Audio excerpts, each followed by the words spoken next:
Okay, so since it's already 10, I guess we can start. So good morning, everyone, and welcome to today's webinar, Historical Data Acquisition and Processing, organized as a part of the MMinE-SwEEPER project. My name is Agnieszka Jędruch, and I'm from Institute of Oceanology, Polish Academy of Sciences. I would like to thank you all for joining us today. I can see already participants from many organizations, so I'm really happy about that. Thank you for being with us. Before we begin, and as still some people joining us, I would like to just inform you that today's webinar will be recorded. If you do not wish your image or any personal information to be included in that video, please let me know either via chat or via email. I will also share this slide at the end of our meeting. So we will remove your data in the video post-processing. So yeah, first, I would like to invite you to watch a very short video on the MMinE-SwEEPER project. It's just about 2 minutes, but it will give you a short view about the project goals and overall expected outcomes. Okay. Across Europe, millions of tons of wartime munitions litter the seafloor, threatening marine life, coastal communities, human safety and security. Dumped after the world wars or abandoned in combat, they corrode, release harmful substances, and constrain the development of renewable energy and other blue economy activities. Despite growing scientific and policy awareness, responses remain largely reactive and destructive. A long-term, coordinated approach is urgently needed. MMinE-SwEEPER unites 21 partners from 9 countries, combining civil science and academia, military research, coast and border guards, EOD services, industry and intergovernmental organizations, to replace ad hoc reactions with a strategic European approach. The project compiles existing knowledge and management practices, advances robotic, imaging and AI-based detection, conducts European field surveys and trials, reinforces cooperation and capacity building, and supports shared strategies and solutions. It thereby also serves as a connector for the munitions in the sea community, linking European regional and national projects to share knowledge and support harmonized approaches. Its technological advances include automated detection, 3D imaging, smart AUV-USB integration, improved chemical sensing, and models predicting burial, together with secure data exchange and decision support tools guiding safe, environmentally responsible remediation and prioritization. All solutions are tested in realistic marine conditions, accelerating operational use and improving safety for operators and coastal communities. Together, we strengthen Europe's ability to manage underwater munitions and advance the EU's coordinated removal strategy under the European Ocean Pact. A safer ocean is possible through science, cooperation, and smarter technologies, and MMinE-SwEEPER helps turn this vision into reality.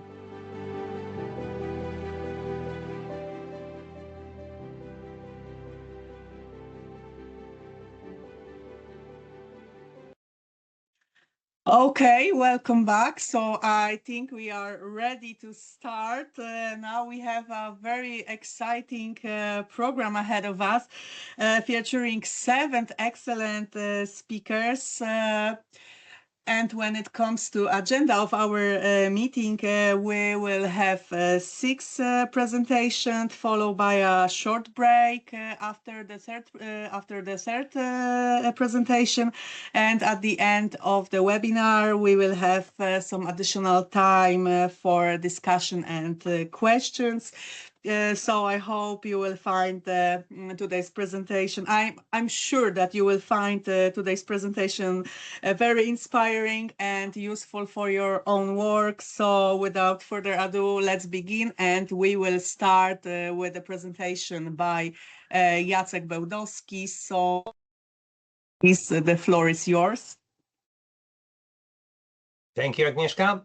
So I will share the screen.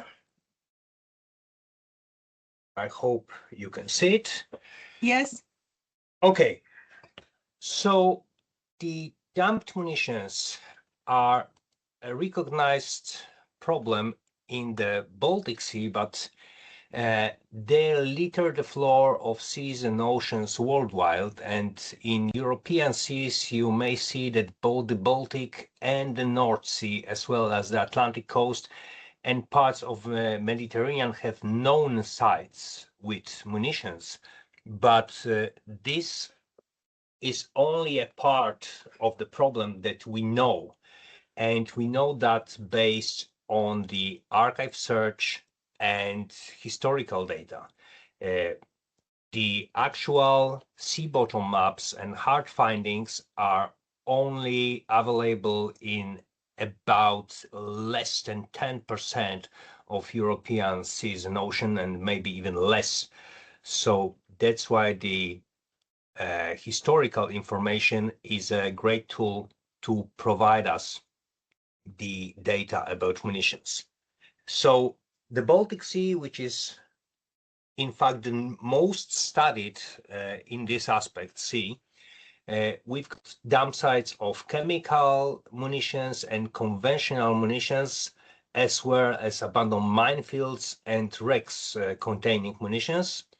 It is hard to estimate the actual tonnage of the dumped munitions, but it approaches 1.5 million tons of abandoned military material. And if you combine the fact that we do not know the exact positioning of those munitions, they are a great hindrance for maritime economy, because basically anything you do in the Baltic must include the UXO survey, which is a very detailed survey looking for munition objects, which needs the verification. So it consumes time and resources. And of course, the offshore investors must include the potential delays which will start to accumulate if any and all munitions are discovered in their operation area. So a part of the actual place where the munition is found, for which we use magnetometry and acoustic methods, you need to know what is the state of the actual munitions. They of course corrode in the seawater and at the bottom, but the rate of corrosion is uneven depending on the type of munition, type of steel, encasements, and the environmental conditions. And these environmental conditions include also the recent changes coming from the climate change. The water temperature is increasing, the vegetation season elongates, so we've got larger inputs of organic matter into marine ecosystems, which in turn drives the bacterial communities for faster growth, which may include release of acidic compounds, which further increase the corrosion. Moreover, the bioavailability of the toxic munition effluents may increase due to the climate change. Corrosion models differ greatly, and there are like no two corrosion models which gives you the same number, but experimental studies performed in the Bornholm deep, sorry for the legend in Polish, we have deployed the original steel obtained from museums from bombs, shells, and barrels, which contained chemical munitions during the dumping time in 1947. And we exposed them for 2 years in the Bornholm Deep in different places, differing in environmental condition. And the average corrosion rate shows that everything which was dumped in barrels have already corroded and turned basically into contaminated sediments. The aerial bombs will corrode about the year 2030, whereas the artillery shells with thicker steel and better steel will corrode in about a year of 2100. So the risk is there, and it's more or less now. Of course, when the munition corrode, the explosives and chemical warfare agents, as well as heavy metals contained in munitions, are being released into sediments, and they degrade during environmental decomposition in biochemical processes. The sad story is that some of the degradation products are as toxic or even more toxic than the original parent compounds. We have found that there is an impact of both conventional and chemical munitions on the environment, and the impact of conventional munitions is mostly carcinogenic, whereas the impact of chemical warfare agents is mutagenic and genotoxic. Our studies in previous projects showed that the health of cod population, for example, is impacted and is clearly lower in the area of chemical munition dump sites. The process of removing munitions is a complicated one. So the remediation readiness right now is low. We are able to blast in place conventional munitions, whereas the chemical munitions or safe riddance of conventional munitions requires special technologies which are available in the world, but only in limited quantity. As for the scientific and technological readiness, there was a number of projects dealing with this problem starting in 2004, and all of those projects have accumulated enough knowledge to provide the safe background for munition remediation. And 11 of those projects are currently ongoing, and MMinE-SwEEPER is one of those projects. In terms of scientific and technology readiness, we have successfully proved that there is an impact on the environment and the action is needed. We have gathered the support from politicians in regard to action in the future, and also more and more technology related to munition remediation is being developed. So thank you for your attention, and I invite you to enjoy the rest of this webinar, which deals with the most important first step, historical data acquisition and processing. Thank you. Thank you, Jacek, for your presentation and providing an excellent background and introduction to our today's topic. And now I would like to invite our next speaker, Philipp Grassel from German Maritime Museum. So, Philipp, whenever you're ready. Yes. Yeah, thank you. Let me switch on my camera. I will share now.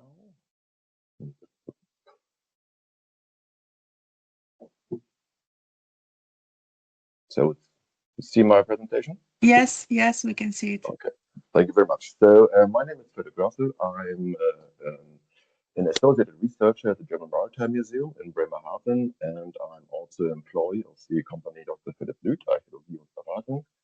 also an underwater archaeologist and a usual archaeologist and a scientific diver. The topic is ships and wrecks, historical records versus archaeological finds, question mark. It's not so much about ammunition, but it's also about ammunition and potential hazardous substances on wrecks. So yeah, let's just jump right into it and just say it if you can't hear me. So when you're working in a marine environment and underwater, means coming across all kinds of remnants of human influences. This is true, as you all know, I'm sure, for near and offshore works, but also for works in harbor areas and also other water and marine areas. So a lot of these remnants are archaeologically relevant, and such remnants, or as we archaeologists say, finds, show a wide range of types, dates, and structures. So as an example, you can see here brick cargo from 19th century wreck, and also an excavation of a Neolithic settlement underwater. You can see here the dredger and the trenches and so on. These both are finds or finds sites in the Western Baltic area. So you come across a lot of different kinds of human remnants, for example.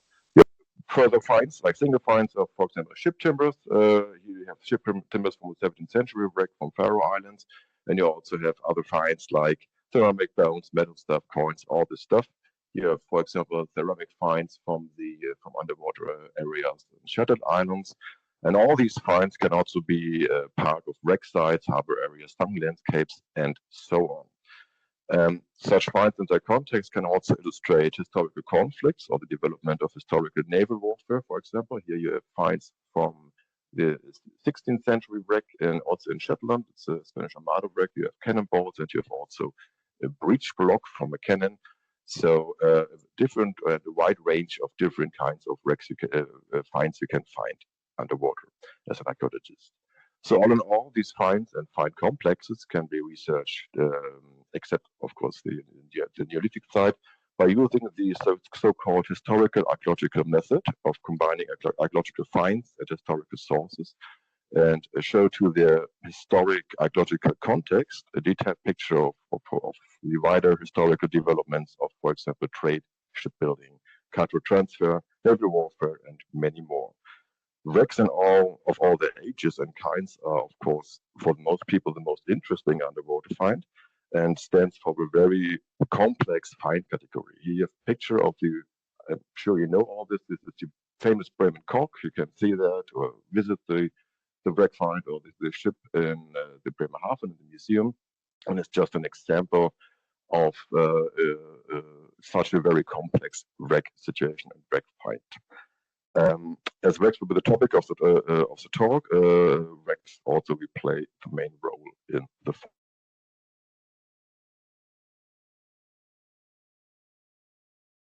following.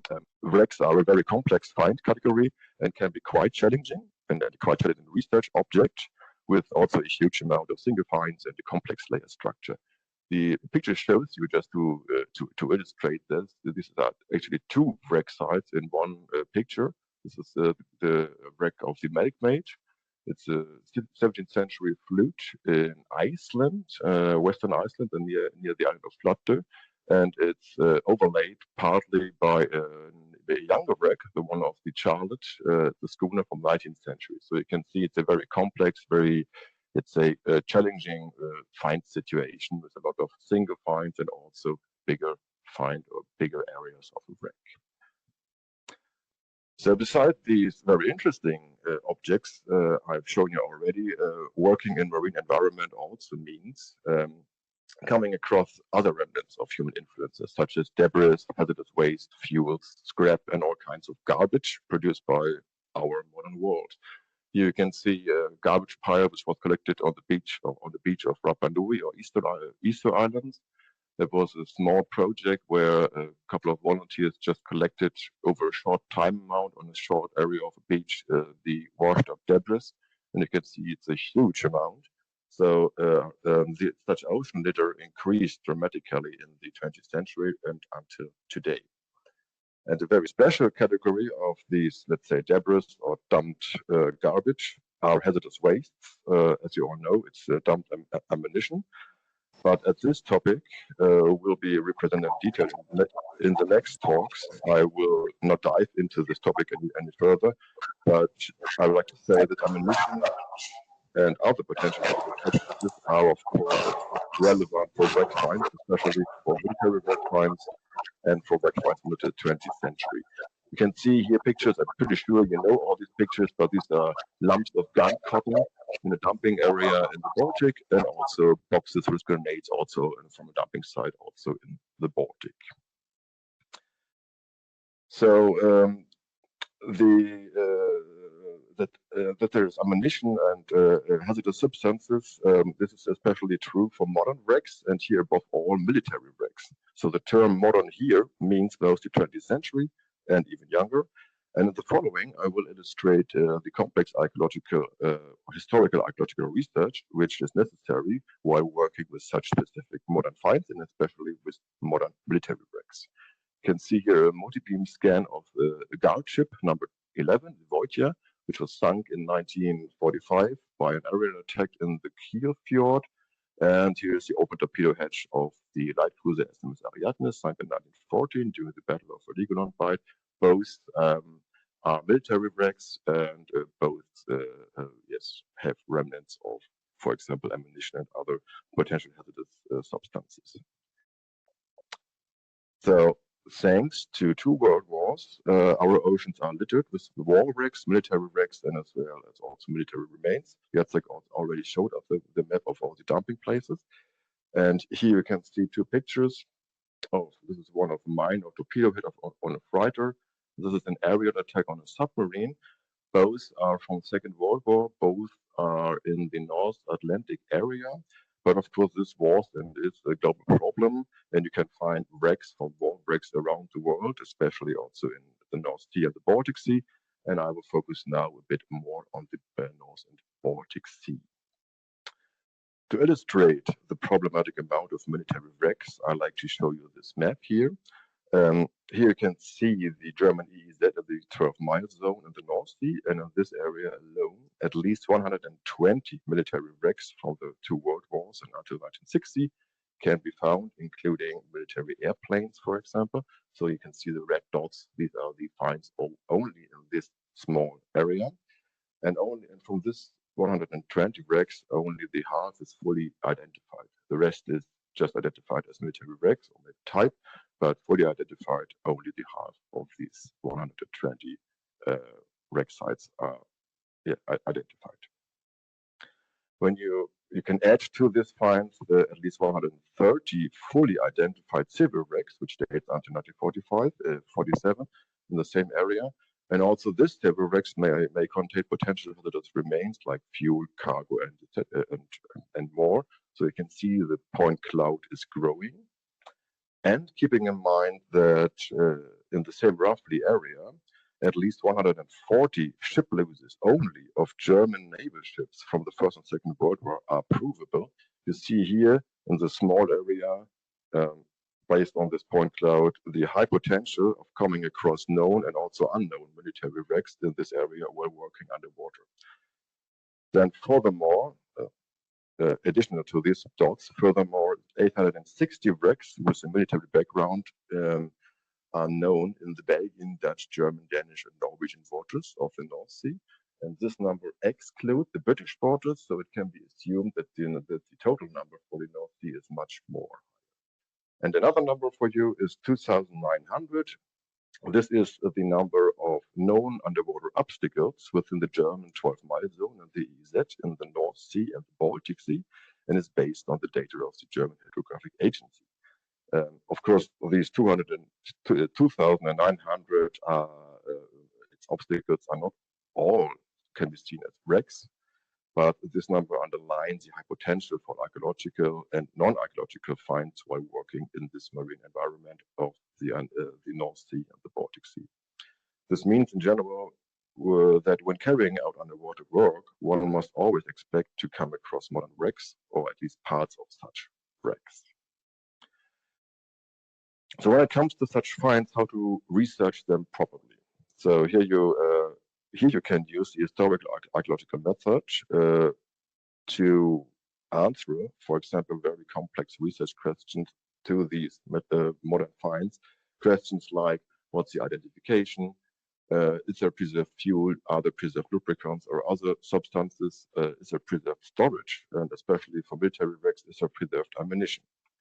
We can also answer questions about the cultural heritage aspect, like what's the preservation of the wreck site? Is it in danger? Is it a war grave? Are there possible remains? What exactly is the historical context and what is the chronological classification? So all in all, and finally, the question would be, what are the risks and endangerments of such a wreck, of such a especially military wreck? You may recognize this side scan here. It looks very rather odd for a wreck. This is why this is not a shipwreck. It is a wreck of a British bomber from the Second World War. It's also in the Western Baltic and the Kiel Bight. And when you compare this to the multi-beam scan of the flight cruiser Ariadne, you can see this is much more like a proper wreck, but it's still upside down, of course. So the named historical archaeological method, which is used to research whether old finds and wreck sites, like I showed you before in the beginning of the talk, this method also works for complex modern wrecks and military wreck finds for their context, and even if they're already identified and also if they're not identified.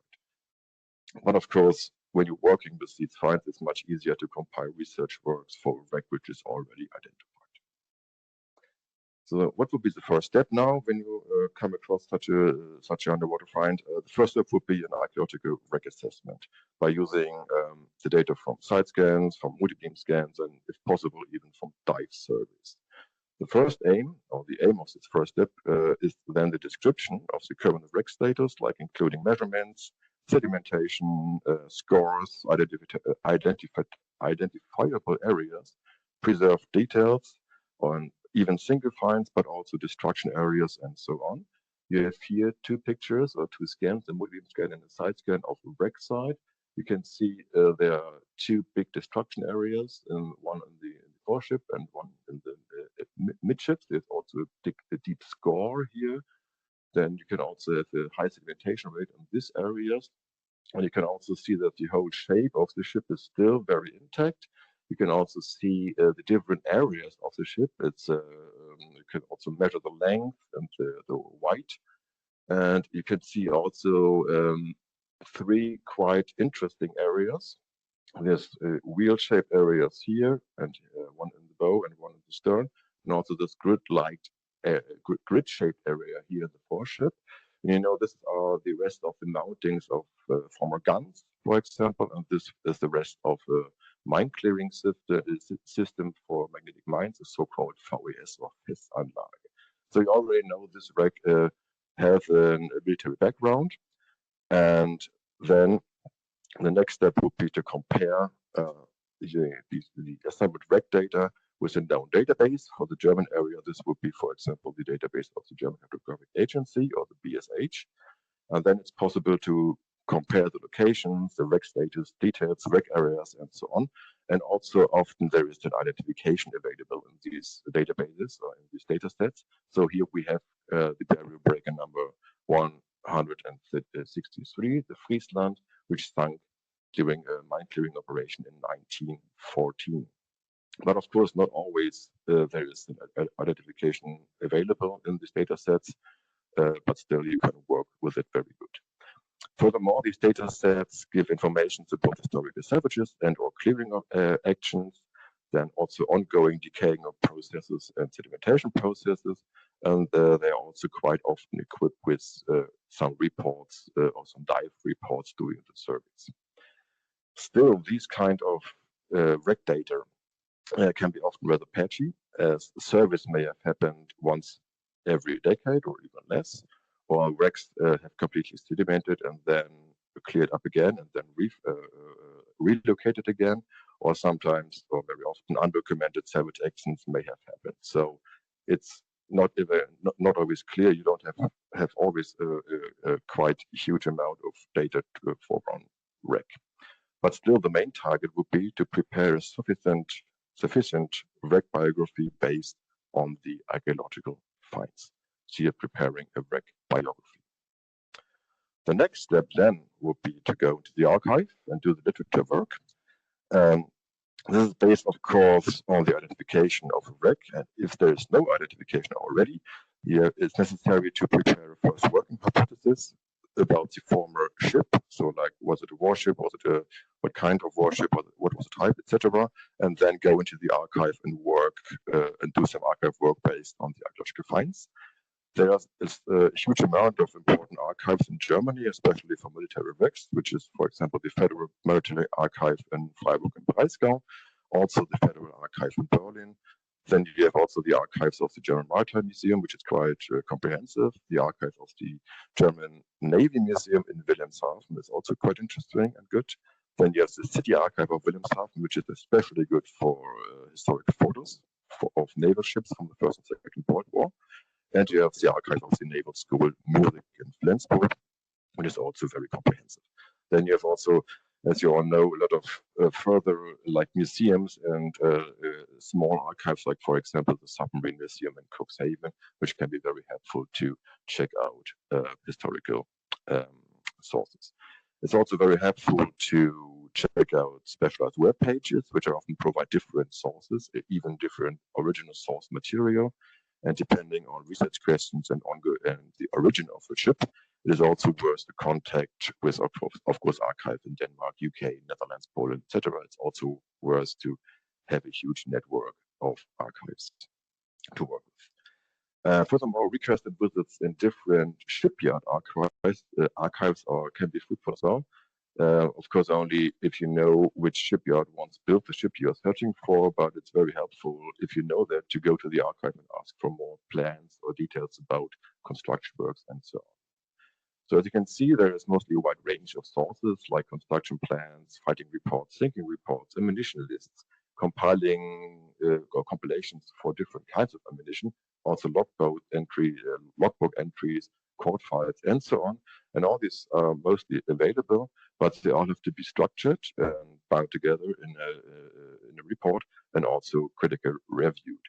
Some examples here, you have the construction plan of the former fish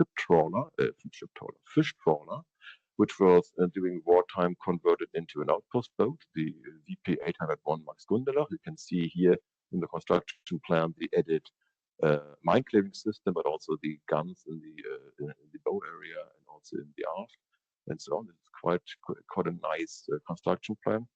You have also construction plans like here from the light cruiser SMS Mainz, from the First World War, where you can see the boiler room and also the coal bunkers and also the ammunition chambers fore and aft and also the torpedo room. Then you have also sources like the sketch of the battle or combat situation. This combat, the fighting situation in which the Gunnar, for example, were sunk in 1943. This is all out of the war diary of the 8th Outpost Boat Flotilla. And you have also like war diaries of the Barrel Breaker Flotilla, for example, where the Friesland was part of. And in these war diaries, you can find sinking reports, for example, of the named ships, the named Friesland. So a wide range of sources are available. You have also mostly a quite huge amount of historical photos of wrecks, different wrecks of ships and different kinds of ships. And you have, of course, a huge amount of specialized literature and scientific literature, especially when it comes to naval ships, the First and Second World War, also the development of armaments, the development of guns and ammunition, and also the also other related topics. There's a quite huge amount of useful literature you need to check out once working with these or once compiling a ship biography. This literature, for example, there's a very comprehensive library about this literature at the German Maritime Museum and also at the Naval School in Flensburg, Munich. So the main target is to prepare here a ship biography which is comprehensive as comprehensive as possible.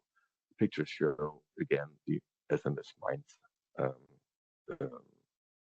in July 1912.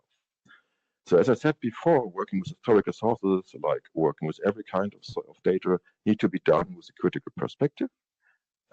Meaning, for example, logbook entries, fighting reports, entries in technical handbooks and eyewitnesses can be biased or incomplete at least.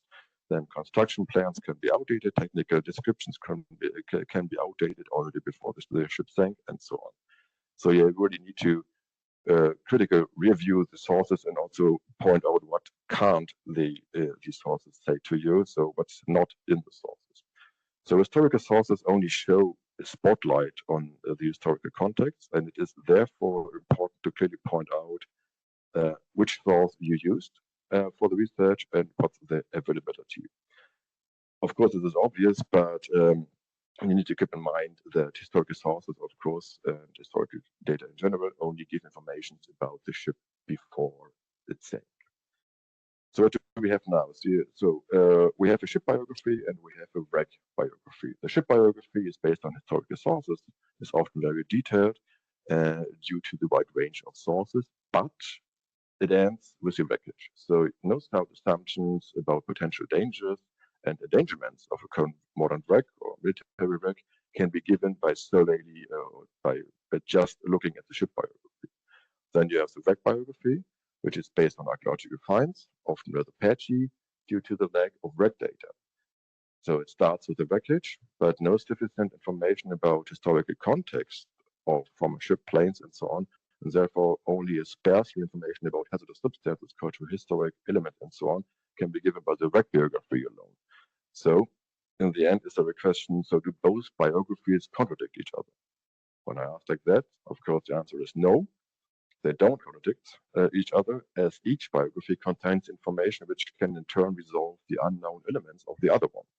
So only a combination of both biographies allow a comprehensive scientific conclusion about a specific modern wreck or specific modern military wreck.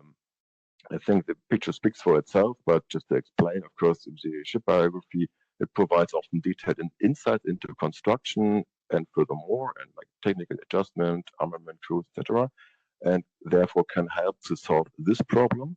And the wreck biography provides insights into the current state of the wreck or development, as well as the possible further progressions, and therefore can provide or help with the solution of this problem.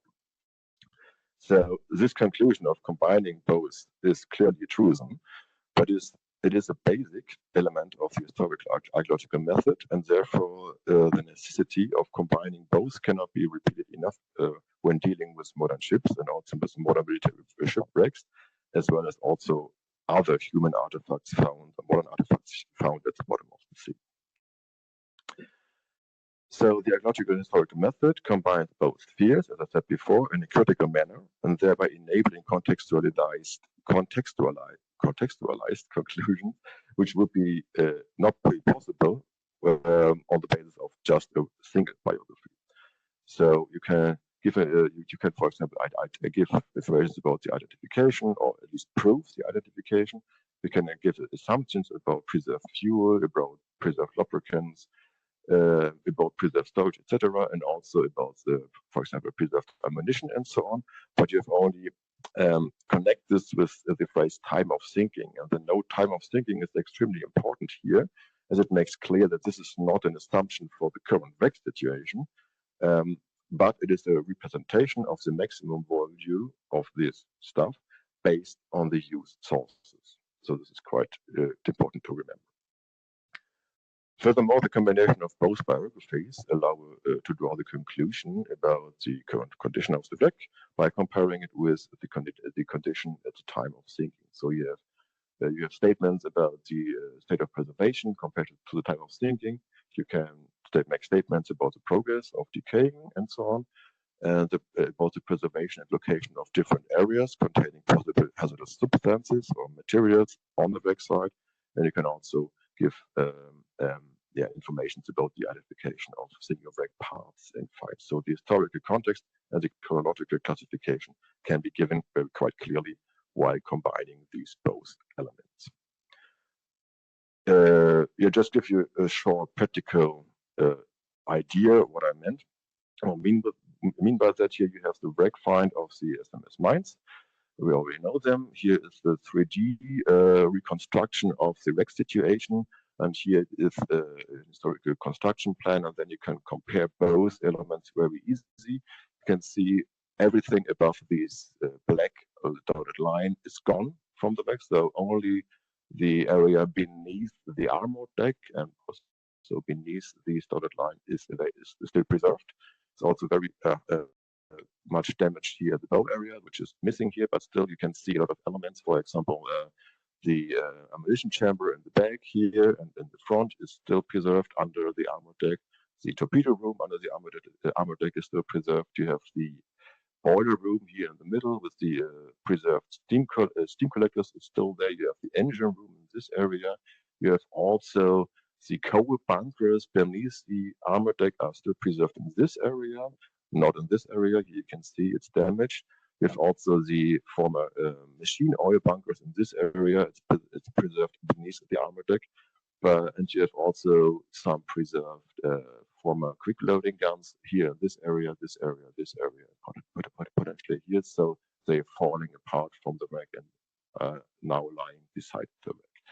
So ultimately, it's possible due to the combination of both wreck and ship biography to compile a comprehensive description and the current condition of historical context of a modern wreck, and therefore assess both the risks and the endangerments of the same wreck, and especially here of the same military wreck. So I hope that was a bit interesting and not too fast. Thank you very much. And that's it for now. And let's have a nice webinar. Thank you.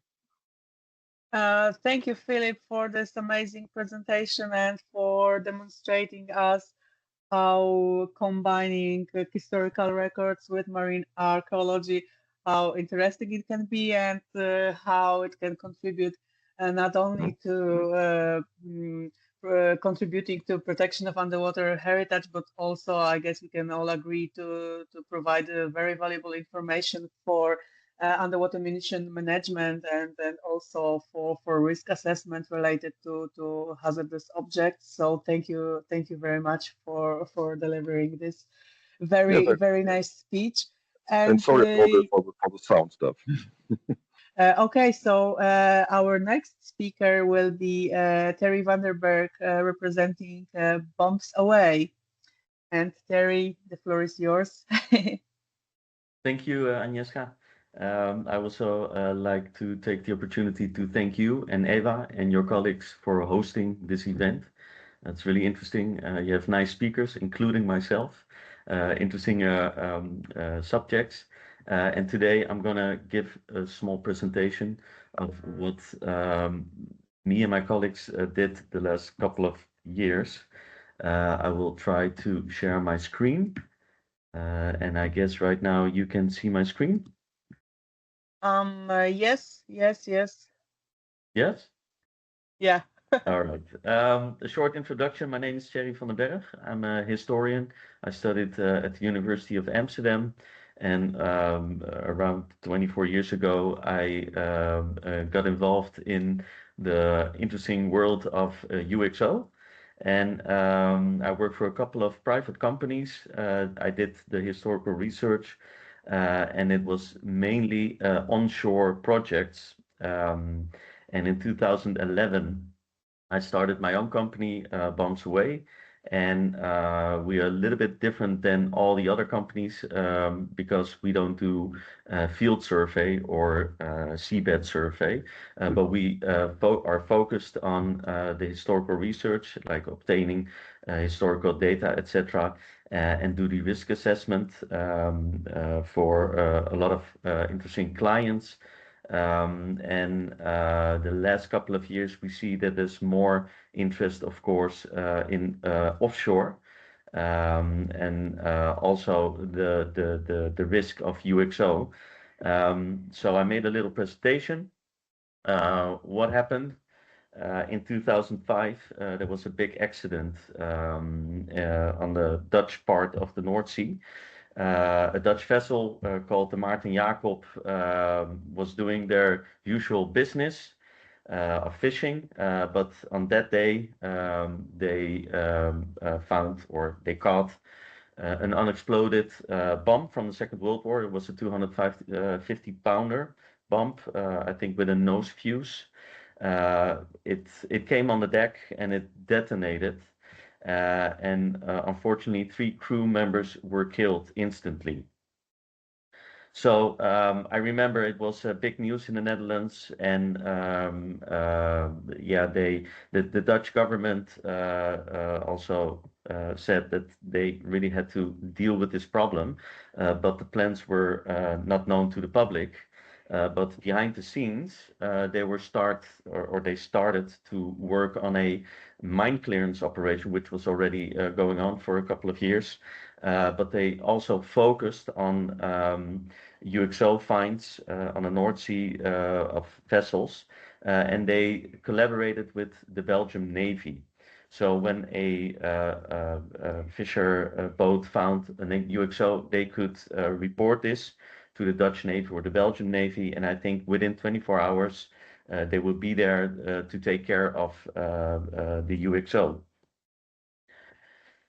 The interesting thing is that we have a lot of data recorded from 2005 onwards, and the interesting thing is that a big part of the UXO finds is aerial bombs. You can see here with this diagram, you can see that 50% of all finds are aerial bombs. So that's quite interesting because I always thought that sea mines or torpedoes were the usual finds, but interestingly, it is the aerial bombs. In 2024, a little bit earlier, I think 23, we were approached by the Ministry of Infrastructure and Water Management of the Dutch government, Rijkswaterstaat, and I already saw Luc Arlaar in the crowd. He contacted us, and they were really interested in what we were doing, because I think from 2017, 2018 onwards, we have a team of 4 people, 4 colleagues working in Washington, D.C. in the National Archives for digitizing records, military records. That is, for our work, really interesting and helpful.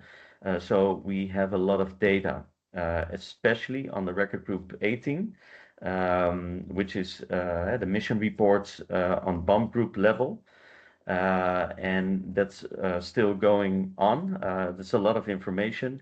I think it's more than 20,000 folders or files. And one file can have like 400 or 500 pages, and a lot of strike photos, which are all digitized on high quality. So we can also work for our projects with that kind of information.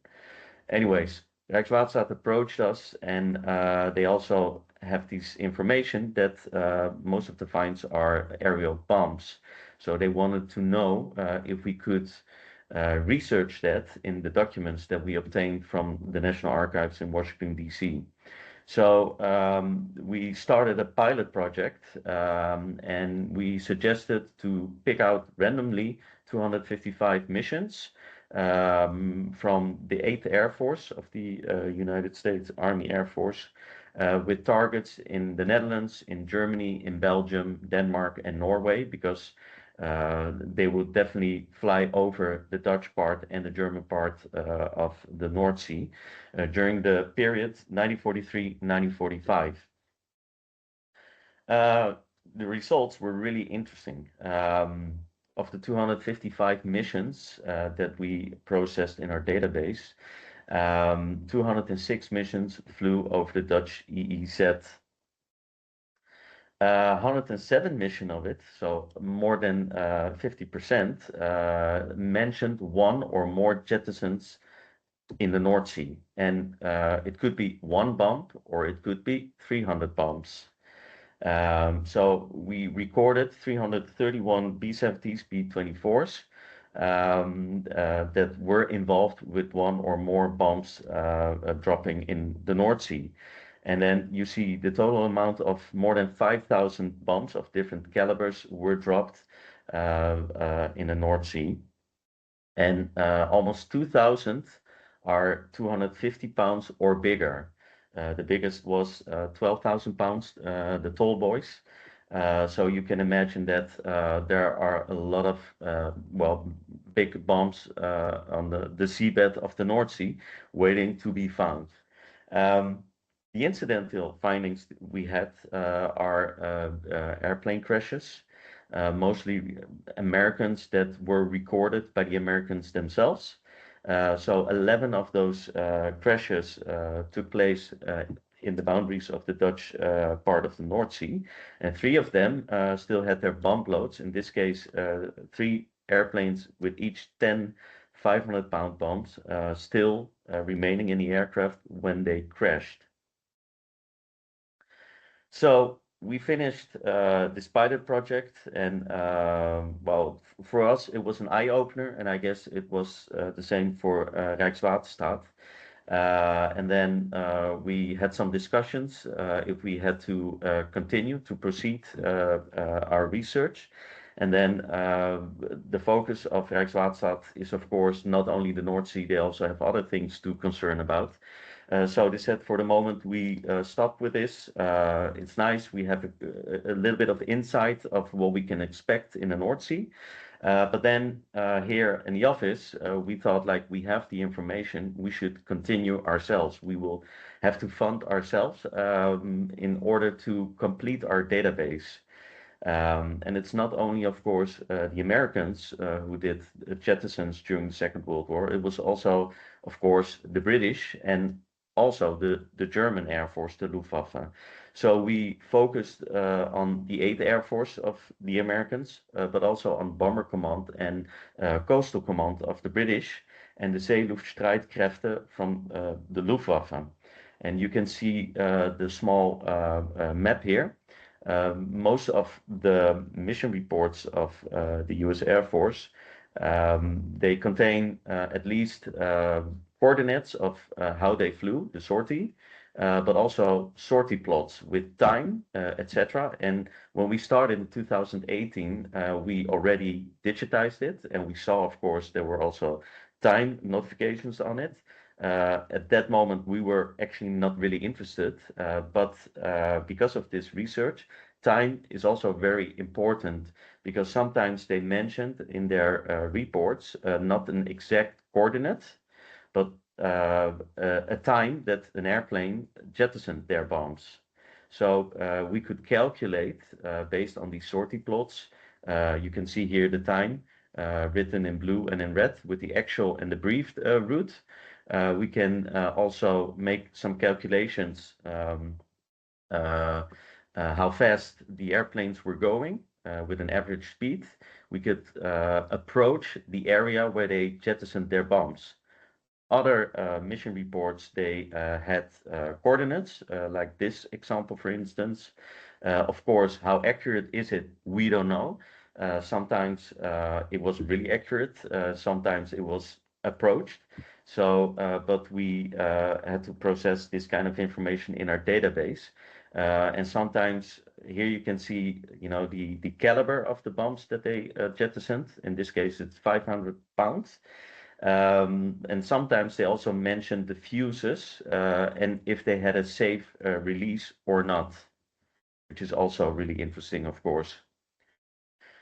So the next step was, okay, we have to process the data. You talk about hundreds, thousands, maybe millions of pages of historical information. So we collaborated with a Dutch company, Wardocs, and with the German company Luftbilddatenbank, and probably well known by all or most of the people joining right now. And we focused ourselves on the 8th Air Force of the Americans. The British is the Bomber Command, Coastal Command, and again, Luftwaffe is the Zeeluchtstreitkräfte. So we put all the data in Access and Excel databases, and with that we could work and process the data in ArcGIS Pro. And here I have a small example near Gdansk in Poland, where we have a British jettison of a Lancaster on the 11th of July 1942. It's 83 Squadron. I can see that it's not here mentioned, but it's a big attribute table that we try to fill as complete as possible. And based on that information, we can do our risk analysis. So the status right now of our own funded project right now is that we have Bomber Command and Coastal Command 100% processed in our database. And right now we're still processing the data of the 8th Air Force of the Americans and the Luftwaffe. And I think the end of this year, we will also have 100% of both units, the Americans and the German Air Forces. The results as it is today, we can see that, well, more than 4,500 airplane crashes were recorded onshore, offshore, and more than 1 million bombs were jettisoned by the Royal Air Force, the American Air Force, and the German Air Force. So that's quite a lot, and we're not finished yet. So what we did is we also processed the routes from the airfields in Eastern England to the targets in Germany, in the Netherlands, in Belgium, in France. And what you see here is just the routes, and one line represents maybe 20, maybe 300 airplanes. We recorded it, we put it in our attribute table, but here you can see like some kind of highways. And there's an explanation why they didn't flew so much over these parts, because it was heavily defended by anti-aircraft guns by the Germans. Excuse me. This slide shows you the jettisons that we found in the information. The purple colored dots are Coastal Command. Those weren't only jettisons, but also attacks on convoys or other targets in the coastal area of the Netherlands and the German part of the Netherlands. The orange dots represents the jettisons done by Bomber Command. And the red ones, I don't know if it's really good to see or clear to see, but those are the jettisons done by the Americans. And we also put it inland. What we didn't put in this map, but we also have the data, is the actual bombing of targets in the Netherlands and Germany and Belgium as well. But then it will be totally red, everything, so you don't have any landmarks to see where you are. The next slide shows the airplane crashes, but it's only recorded by the Americans. And all crashes are mainly American, but sometimes also mentioning British or German aircraft crashes. And I think for the previous speaker, Philipp Grassel, this could be of interest, of course, for his project. Because we do have the data, and we can also check out if they still had their bomb load on board when they crashed in the North Sea. So the final steps, what I already told you is we want to complete our database, and the focus is on the end of this year that we are or that we will have completed the missions of the United States Army Air Force and the Luftwaffe.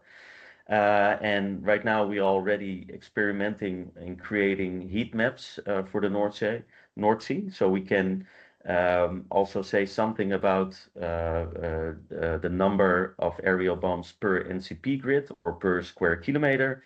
Very important, of course, the bomb types, and in some cases also really interesting to see what kind of fuses were used, especially the chemical fuses, which can be really hazardous.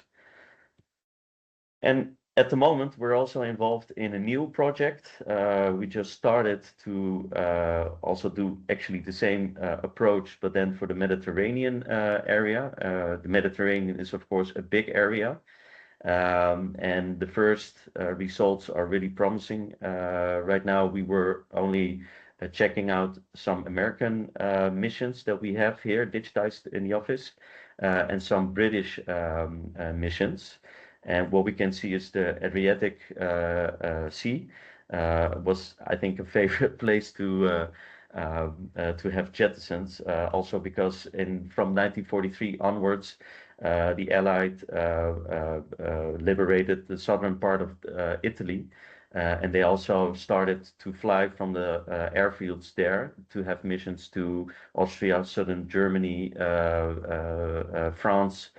So you can see where the intensity is of the Jettisons right now.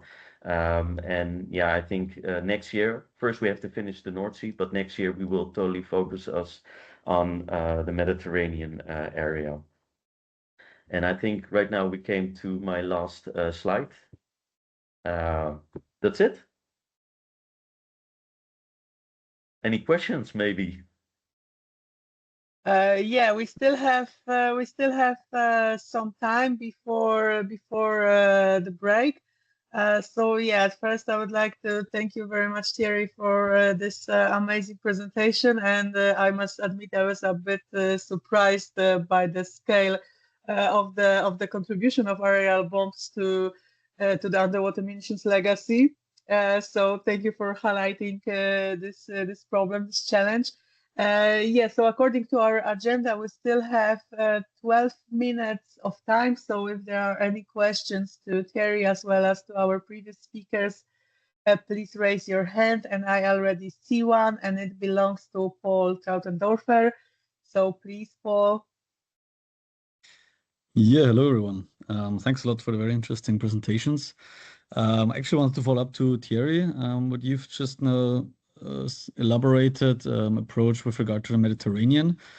Do you think also the Yugoslav wars, that they also play a role in that, and or to what extent you may also want to look into this time scale, or maybe because you said what you have already from the US archives, but that was probably also very specifically just from the time back then, or was this also beyond the 40s, kind of what happened?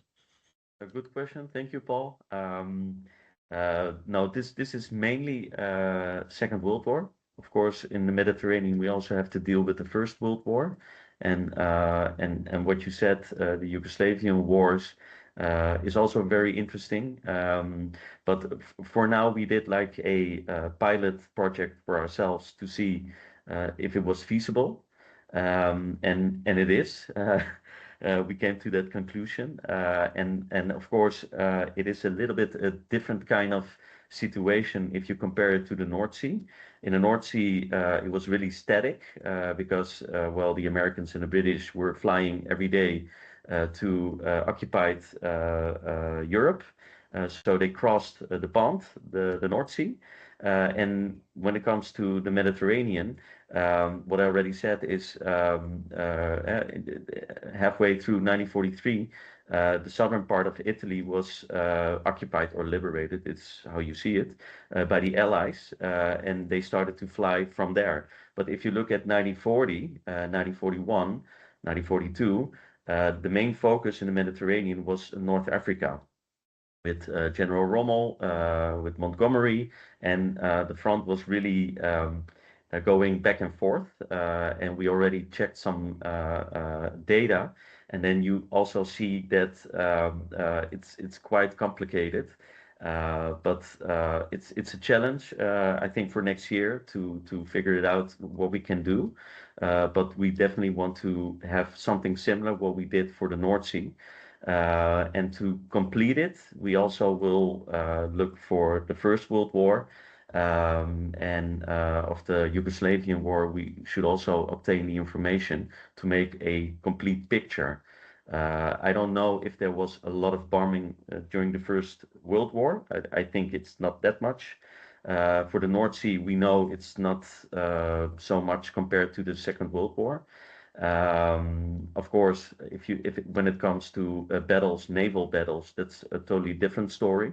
But our main focus is, of course, the Jettisons, the bombs, and also bombing at sea, because a lot of convoys were also in the Mediterranean. So it's not only Jettisons. Maybe I forgot to say that in my presentation that, well, Coastal Command did bombings on the North Sea. So it was not only Jettison, but also the bombings. And that goes the same for the Mediterranean Sea.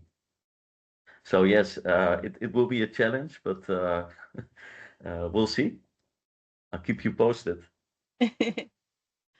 Thank you. So the second person with a question is Dorte, please. Yeah, thank you. Yeah, my question is for Jacek, if he's still on the call. I was wondering on the corrosion test that you did, if you're only looking at leakage from the munitions, or if you're also looking at the actual functionality of the munitions due to corrosion or lack of functionality. Yeah. So we were focusing on the chemical munition dump site, and those were deliberately dumped, so without fuses. So the ignition train is absent from those places, and that's why we looked on the casings and the corrosion of the casings. But of course, the rate of corrosion would apply also to the ignition train, and some of the primary explosives could be exposed. We have cooperated with FFI in Norway, and they had some interesting studies also on land, including buried munitions. And there was a study about the sensitivity of explosives while buried for years and years. And it seems that these statements that the explosives are going unstable after dumping just because of the degradation cannot be really substantiated. So the sensitivity is more or less similar. The problem is with the chemical fuses, I think mostly, because some of those chemical fuses had glass containers which protected the chemicals from mixing, and then any disturbance of these glass containers could actually start a chemical reaction, and then munition can get off by itself, like as by design. But this is not really independent from corrosion, because corrosion can, of course, thin the walls of chemical casings and make them prone to disturbance, more sensitive, but still there must be a mechanical disturbance to start it.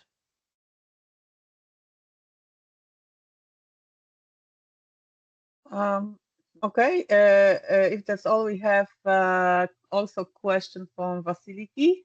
I hope I pronounced it right. Hi, yes, very good. I am from Boskalis here, the COD services in Hamburg. I have a short question, actually. I was just wondering, because this data is really valuable, especially for a company like us, and we are doing identification and clearance. Is it commercial data? Is it going to be sold by demand, on demand, or is it open source data, the results of your research? No, it's not open source data. We are a private company, and it's more on demand. If there's a cable route or a wind turbine park, we can provide the customer with the information. Yeah, because we put a lot of time and effort and money in it, because we are digitizing the information since 2018. And also to process the data is, well, we cannot really work with AI because some of the documents were handwritten, and not every handwriting is feasible to have OCR on it. So yeah, a lot of work has to be done by hand, if I can call it like that. But yeah, it's very important, I think, for your identification. If you do your seabed survey, it will be great, you know, to match the data that we have and then the data that you have with your survey to do the identification. And I think that's the key to work in the future with these kind of dangerous objects, of course. Thanks a lot. Yeah, that sounds really the way to go. Okay, and we have one more question. We have Thomas Petroulis from European Commission with us. Good to have you here. Please. We can't hear you. Sorry. Yeah, thanks, Agnieszka, for letting me speak. Thanks, first of all, for all slides and presentations. It was very interesting, and I learned a lot. So I'm happy immensely. And regarding, I want to raise the question to Jacek. He during his presentation, he said that whatever you do in Baltic Sea, what relates to blue investment, offshore wind energy and everything, it should be cleared and like permission been given regarding the UXA clearance. So that means that it stems from your another project, the MMinE-Map, that you already finished with legal aspects, and if it's not, then you are going to publicly present or present among the stakeholders with results. Yeah, so this stems from many of our projects, and MMinE-Map is dealing with that, but MMinE-Map is mostly related to management and the legal bottlenecks which would prevent actions on munitions. Whereas this particular topic of UXO clearance and AIA procedures is mostly in the MUNI-RISK project. Because right now, because of precautionary principle, UXO survey is a part of many or all EAA procedures in the Baltic, just because there is a risk and you have to address it. But the manner in which you perform the UXO assessment depends on country to country, and it varies also from a decision maker to a decision maker. There is no unified approach. There are no guidelines regarding the proper resolution and proper quality of the data. So for some projects, the standards are very high, so you will not miss a single empty aircraft munition. And for some projects, there is just a rough guideline that you should perform a survey, however. And some old surveys especially were performed with side-scan sonars of resolution like maybe 10 by 10 centimeters per pixel. So artillery shells could not be really distinguished on such bottom images, or it was performed by using only multi-beam survey, which gives you nice 3D image, but if the size of the beam is maybe 30 by 30 centimeters, so you can see the large bomb or a wreck, but you will not see smaller munitions or munitions which are partly buried.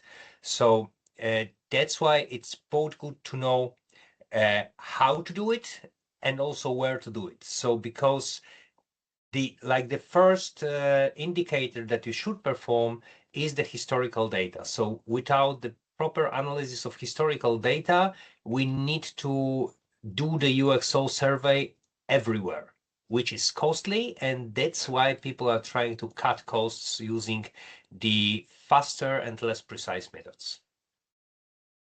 Yeah, and if I may add something regarding the legal framework, it was already published, the first volume comparing the legal framework in Baltic Sea region countries was already published, but I'm sure you already know that.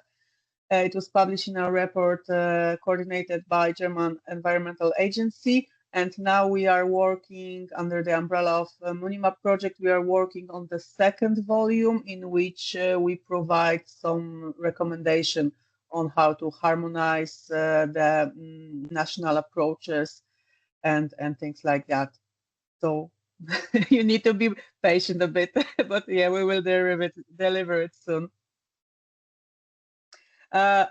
Okay, so now it's time for a short break, so we can all grab a coffee or quick breakfast, and we will meet in 15 minutes at 11:30. Thank you.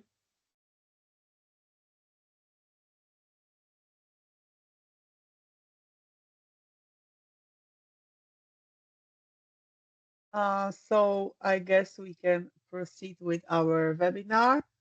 Our next speaker will be Gunnar Möller. Gunnar, are you here? Yes, yes, thank you. I'm here.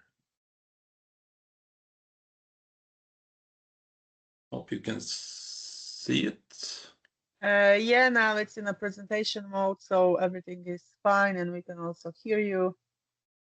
Very So good, thank you. I guess you're good to go. Okay, thank you so much. Thank you for inviting me as a speaker to this webinar. What I will go through is a lot about the historic mines, and my focus will be the Baltic Sea and what we do there,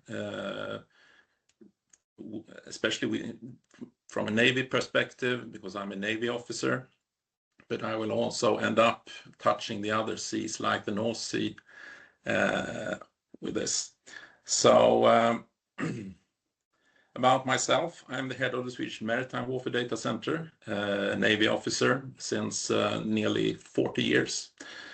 I'm responsible for boosting the Navy efficiency with geographical information, geographical analysis, and most of it is based on underwater data, because we have so complex terrain in Swedish waters with the archipelago terrain and so on. So that needs a lot of analysis and stuff like that, so that we can be efficient in our operations. But in 2003, I started to research about historic ordnance, and that was because we found mines in areas we didn't know about in the Baltic Sea. And since 2018, I've also, beside my ordinary job, been running with my wife a company called UXO Intelligence on my spare time, so on, consulting about UXOs in other areas than the Baltic Sea. So basic about mines. If we look on the mine laying in the Baltic Sea, we can see from the First World War about 60,000 mines were laid. And most of the mines were laid in the entrance to the Gulf of Finland by the Russian Navy, because they feared that the German Navy should attack St. Petersburg already in the beginning of the war. So the Russian Navy during the First World War was more or less a flank defense for the army. So much of the focus was to lay these massive mine barrages flanked by artillery and also the Navy to prevent the German Navy to enter the Gulf of Finland. And you can also see in the Irbe Strait between, in this area, it's also a lot of mines, and that was because you can say that the focus of the warfare in the Baltic Sea was there during the First World War. The Germans wanted to get into the Riga Bay, and the Russians wanted to keep them out. So that was more or less a front line, and both sides laid a lot of mines there, so therefore it's a lot there. During the Second World War, more than double the number of mines were laid, and here the focus was the Gulf of Finland. The Germans wanted to, and the Finnish Navy wanted to prevent the Soviet submarines to go out, so they laid a massive amount of mines there, and the Soviet also laid mines to protect their areas there. And you can also see on the west coast of Sweden, in Danish and German waters, RAF dropped a lot of ground mines in the shallow waters within the German controlled areas. So the total picture in the Baltic Sea, based on my research, is that about 175,000 mines have been laid in these waters. The mine clearance, during the wars, only about 3% of the mines were swept, and that was because the focus was not to clear all the mines in the minefields. It was just to make ways through the minefields for safe passages. So focus was only to keep these corridors open for own passages. So not so many mines were cleared during the wars. During the post-war mine clearance, which was a massive effort when they covered nearly all the seas, only 5 to 10% of the mines were swept. And that was because the buoyant mines, most of them had been torn from their anchorage and drifted away, beached or sunk along the coasts. And a lot of them had also sunk to the seabed. So only 5 to 10% were cleared. And if we look on the methods on how to clear the mines, you speak about mine sweeping, which is also the name of this forum. But it was to catch with a wire in one way or another the anchor wires of the mines and cut them, and the mines popped up to the surface, and then the normal way was to shoot at it. And in 90% of the cases, the mine sunk to the seabed, and only 10% of the mines detonated by this. So even though you said that you had cleared an area, it meant normally that you actually had sunk the mines that were there, not disposed them in another way. So these 5 to 10%, many of these percentage has actually been sunk to the seabed. And this is how it looks like in many mines we find with a hole in it from firing. Then we have another category of mines. It's the ground influence mines, a totally different type of mine, which was designed to lay on the seabed. Very heavy charge, normally about 500 kilos or up to 1 ton of explosives, and that had a sensor that should feel if a vessel passed over, and then it made the mine detonate from the seabed. These were very difficult to sweep, and it took a long time because you had to actually drag something that simulated the acoustic or magnetism of a vessel passing over it. So only about 20% of the mines were disposed of this type. Or you can use a vessel that were heading before the more valuable vessel, and in order to try to detonate the mines in that way, so-called spärrbrechers. And this is a question I always get: how many remain? And I have been calculating on this, and I've been looking also on the clearance results from the efforts we do in the Baltic Sea, in the minefields. And if we look on the, as I mentioned, the ground mines or the ground influence mines, about 80% remains. This is verified both by the historic research, where I looked on sweep results versus how many mines that has been laid in the areas, but also when we look into our clearance results in modern times, when we go to these areas and clean these old historic minefields from mines, then about 80% normally remain. Regarding the buoyant mines, about 20 to 30% remain in the minefields, and then there is mines also along the coastline that has sunk. But if you shall go to the former mined areas, about 20 to 30% normally remain in these. And as mentioned, about 70 to 80% they drifted away, beached, or were sunk along the coastline. So you can also expect mines along coastlines. So the question on how many mines that should remain in the Baltic Sea regarding this, about 50,000 in the former mined areas, and probably a lot more along the coasts. If we look on how accurately we can predict the presence of mines, when the mines were laid in the First and Second World War, as you all know, the GPS wasn't invented, unfortunately, because that is a little bit difficult for us in modern time to understand that it's not meter accuracy in the historic sources. And if you look on these historic data, you can say that the positioning of the minefield cannot be more precise than the accuracy of the navigation at the time the mines were laid. So if we look, for instance, on a typical mine laying operation, this could be First World War or Second World War. But I just took one here, mine laying off Humber in 1914. It was 2 vessels, 1 mine layer and 1 escorting cruiser.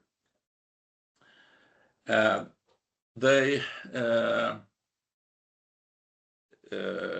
went from German waters to the east coast of England, laid the mines. It was dead reckoning they used, and maybe also a astronomical positioning during 18 hours. And here we have to consider all the maneuvers that was carried out, the wind and sea conditions. Was it windy that maybe have made the vessels be drifting? That can be a difficult factor. Oh, the ocean current have an impact on the positioning. Also the threat, if they were fired at or they have to do evasive maneuvers and so on, that can also have an impact on the precision when they actually and where they actually lay the mines. If we then look at the sources for this specific operation, if you look on what they reported to the Navy staff, that was coordinates of a square of this size. Somewhere within this square, the mines were laid. If we look in a more accurate sources, the plots from the both vessels, we can see the mine lay's position of the mines was in one position, and you can see the escorting ship where he thought that mines were laid is a little bit different. So if we georeference this into a quadratkarta, you can see the mine laying position, and we can see the difference where the escorting cruiser thought that the mines were laid. So this is always the case nearly, that it differs a little bit between the sources, even though it's the same operation. And so when I plot this minefield, I plot it somewhere in between and make what I call a mine danger area, somewhere within these buffer zones where the mines laid. We cannot be more accurate than that, and that is normally at least 1 nautical miles up to 3, 4, 5 nautical miles sometimes, depending on what condition it was when the mines were laid. And then we look on, if we go back there and try to find this, maybe by Navy vessels or a survey company, the important thing for the research, it's actually to find, for me, the mine anchors, because they give you a GPS position where the actual mines were laid. That is what we try to find normally when we try to find a minefield, the mine anchors, and then we normally find sunken mines very close to the mine anchors. So if we find them, we can just make an exact assessment of where the mines were laid, and then we also can narrow down these mine danger areas. So that actually frees a lot of area for which we can consider quite safe from mines. We have gathered the navies around the Baltic Sea in something called the Baltic Wilderness Safety Board. The reason for this was, I have an error here. Sorry. In 1994, when the 3 Baltic states was liberated, they suspected that a lot of the munitions and had contaminated their waters from the Soviet time. So the Swedish Navy started to clean up the harbors and the sea lanes in a bilateral project and operations. And this developed into more international operations during the years. The Open Spirit operations was starting in 1996, I think. And the picture used then was this a compilation of German minefields from the Second World War. So before I started my research, everybody was happy because there was no problem with the UXO in Danish, Swedish, and most waters because we didn't know about it. But after I had been working with this since 2003 and could present a picture looking like this, everybody realized that there was a problem with UXOs in other waters as well. So if we should continue to go from east to west, it would take about 400 years until we were on the Swedish west coast, just covering areas. So what we decided was to prioritize areas in the Baltic Ordnance Safety Board so that also all nations should be cleared from the critical areas which we prioritized. So we have conducted a series of historic ordnance operations in the area. All the data is gathered and analyzed, and you can see that they follow the pattern, of course, of where mines were laid. So this is a fantastic data for me in order to predict where mines have been laid and where mines not have been laid. And as Thierry showed, the bombs in the North Sea is not the big problem in the Baltic Sea because the armadas of bombers didn't pass over the Baltic Sea in a way they did in the North Sea. So there's not so many Jettisons in the Baltic Sea. The mine is the most here. We can focus on this Irbe Strait. You can see the black dots is the mine anchors, and the red is mines. And they follow the pattern of the historic sources, of course. And what's interesting, even though it's very gathered with mines in this area, is that it's not so many mines in between the mine lines. They follow the historic pattern, actually. Another eye-opener was the Nord Stream, because they conducted a survey throughout the whole route exactly in the same way. They didn't focus on the minefields, which we do in the with the navies, and they only found mines where they should be in the historic minefields, not many outside these minefields. So by this, we can also draw the conclusion that outside these mined areas, there's really no problem with unexploded ordnance. Yes, what we have done in the Baltic Sea is also to give away the data to Helcom, so they publish these kind of heat maps on their website. It's not a very high resolution, but it gives you a hint at least where there is a risk of these historic mines. If we go to the other seas, which has been covered also,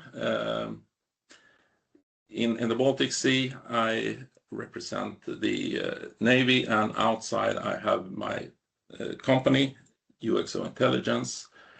And if we look on the North Sea, about 675,000 mines have been laid. This is a scrambled position, but it's a real number of minefields looking nearly the same as this picture. The Mediterranean has also been covered. About 3,500 minefields has been so far been plotted in this area. If we look on the data, it's very accurate. We can look at it in this way, for instance, who laid the mines, or we can also look on where have they found drifting mines and sunk them by firing at them. That's also a database. We can look on the different type of mines, and we can also look on the mine danger areas, which has been evaluated for each and every of these 18,500 minefields, and also visualize it in how many mines remains. If we take the data from the Baltic Sea and also data from the North Sea, this would be the pattern, the simulated pattern for it. And based on this data, we can also create density maps looking like this, where we can, in a scientific way, show where there is a likelihood of encountering mines and where there is a very low risk of it.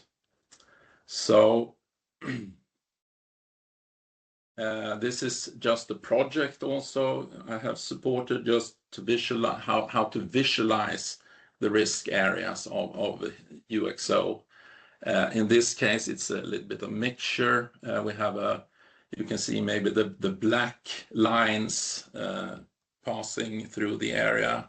Here it was the Battle of Dogger Bank between the High Seas Fleet's battle cruiser and the Royal Navy battle cruiser. They were going on parallel courses and firing at them with 30.5 centimeter guns and 34 centimeter guns, and each and every dot represents one shell that has been fired in this pattern. But of course, there is also difficult to exactly know where they were. So I have been using historic sources in order to try to figure out where these shells remain today also. And the blue dots represents minefields and so on. So you can visualize it where there is a risk and where there is a low risk. So by this, I would say that we have for the first time now, a very good picture where UXO are on the seabed in the whole North Sea, actually. If my mines, if I can call them mine, are red and green areas, and Thierry's bombs are the blue. So we have actually a very good knowledge of the conditions also in the North Sea, and of course the Baltic Sea also, and for the first time. So we know very well where mines remain and where they do not, what type of mines are present, how many remains, and this means that we quantification and calculation of the likelihood of encountering mines can be done in a very scientific way. We can do accurate risk assessment. We have opportunities for avoidance and smarter offshore planning. Due to that, we know about this, and also conduct efficient risk mitigation efforts. That concludes my presentation.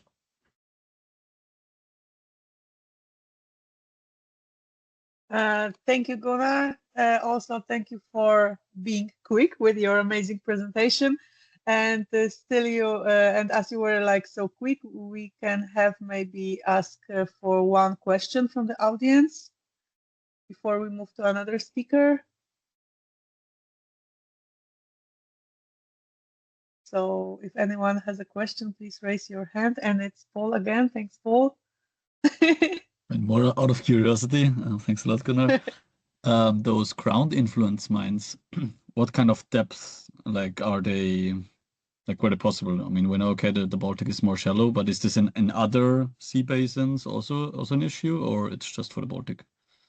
No, they are everywhere, more or less, where it's shallower waters than, let's say, 40 meters.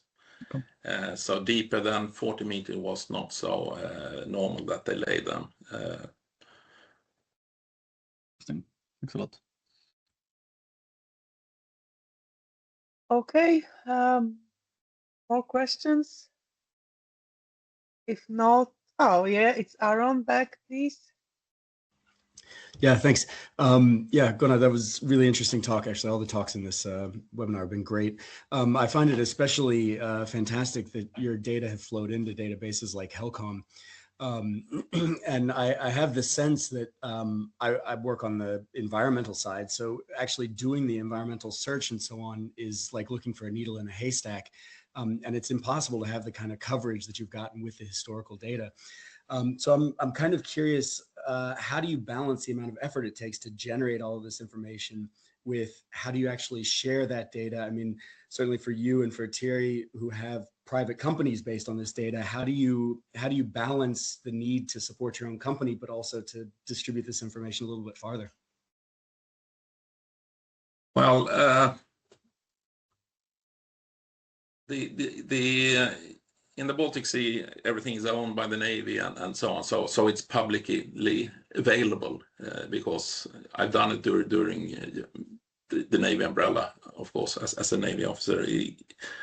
On the other side, as Thierry mentioned, it has taken a lot of my spare time, a lot of my just to create this. For nearly 20 years I've been working with it. So that's under my company umbrella, but it's available for everyone, of course. But maybe you have to. There's a price on it also, of course.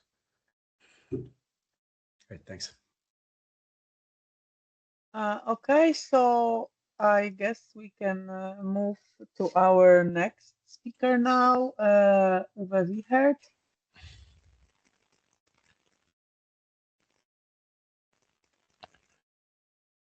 Okay.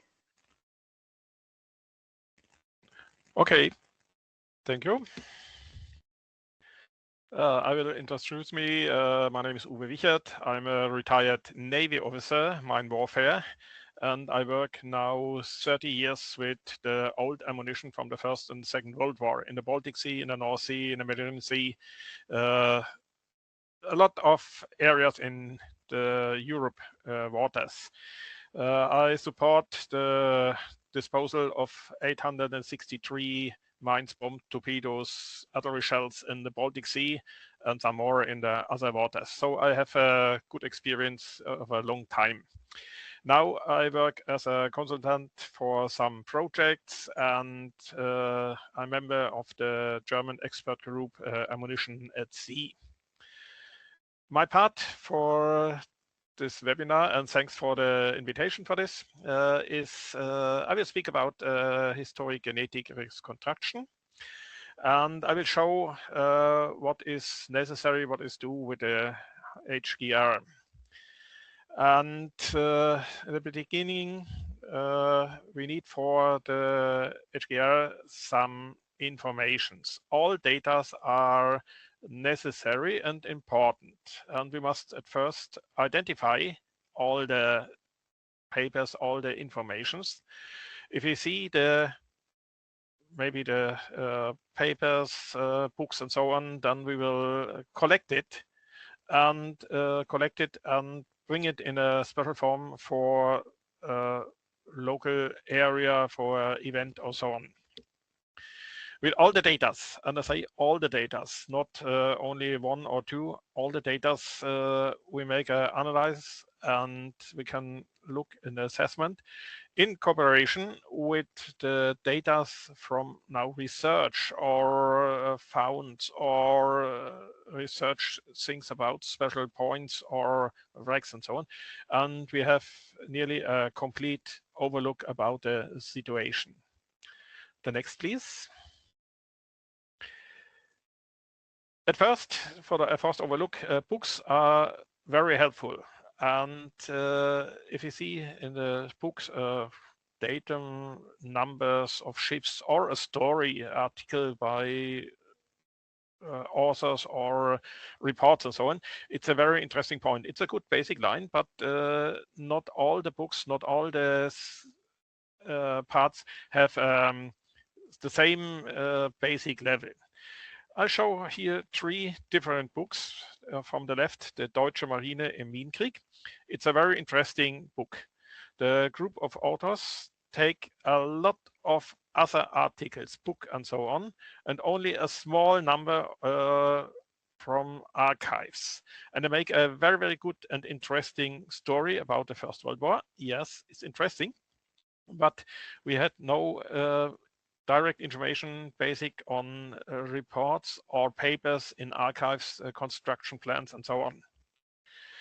In the middle, from Harald Fock, Z4, it's of 4 books about destroyer and torpedo boats. Harald Fock was a Navy officer. He was in the Second World War on a torpedo boat in the Baltic Sea. And he wrote these books with a lot of information from the Second World War, from the construction. And he show in the book a lot of direct contacts to other basic parts. So as documents from the industry, from the dockyards, from the Navy, from the squadrons, and so on. And this collected, it's a more interesting part with technical details. And on the right side, die deutschen Kriegsschiffe, it's from Erich Gröner. Erich Gröner was a member of the part of the Ministry for the Navy and for shipbuilding. He have a very good knowledge, and in the end of the war, a lot of documents was saved by Erich Gröner and bring it out of Berlin. That is not captured by the Allies or destroyed by bombs or so on.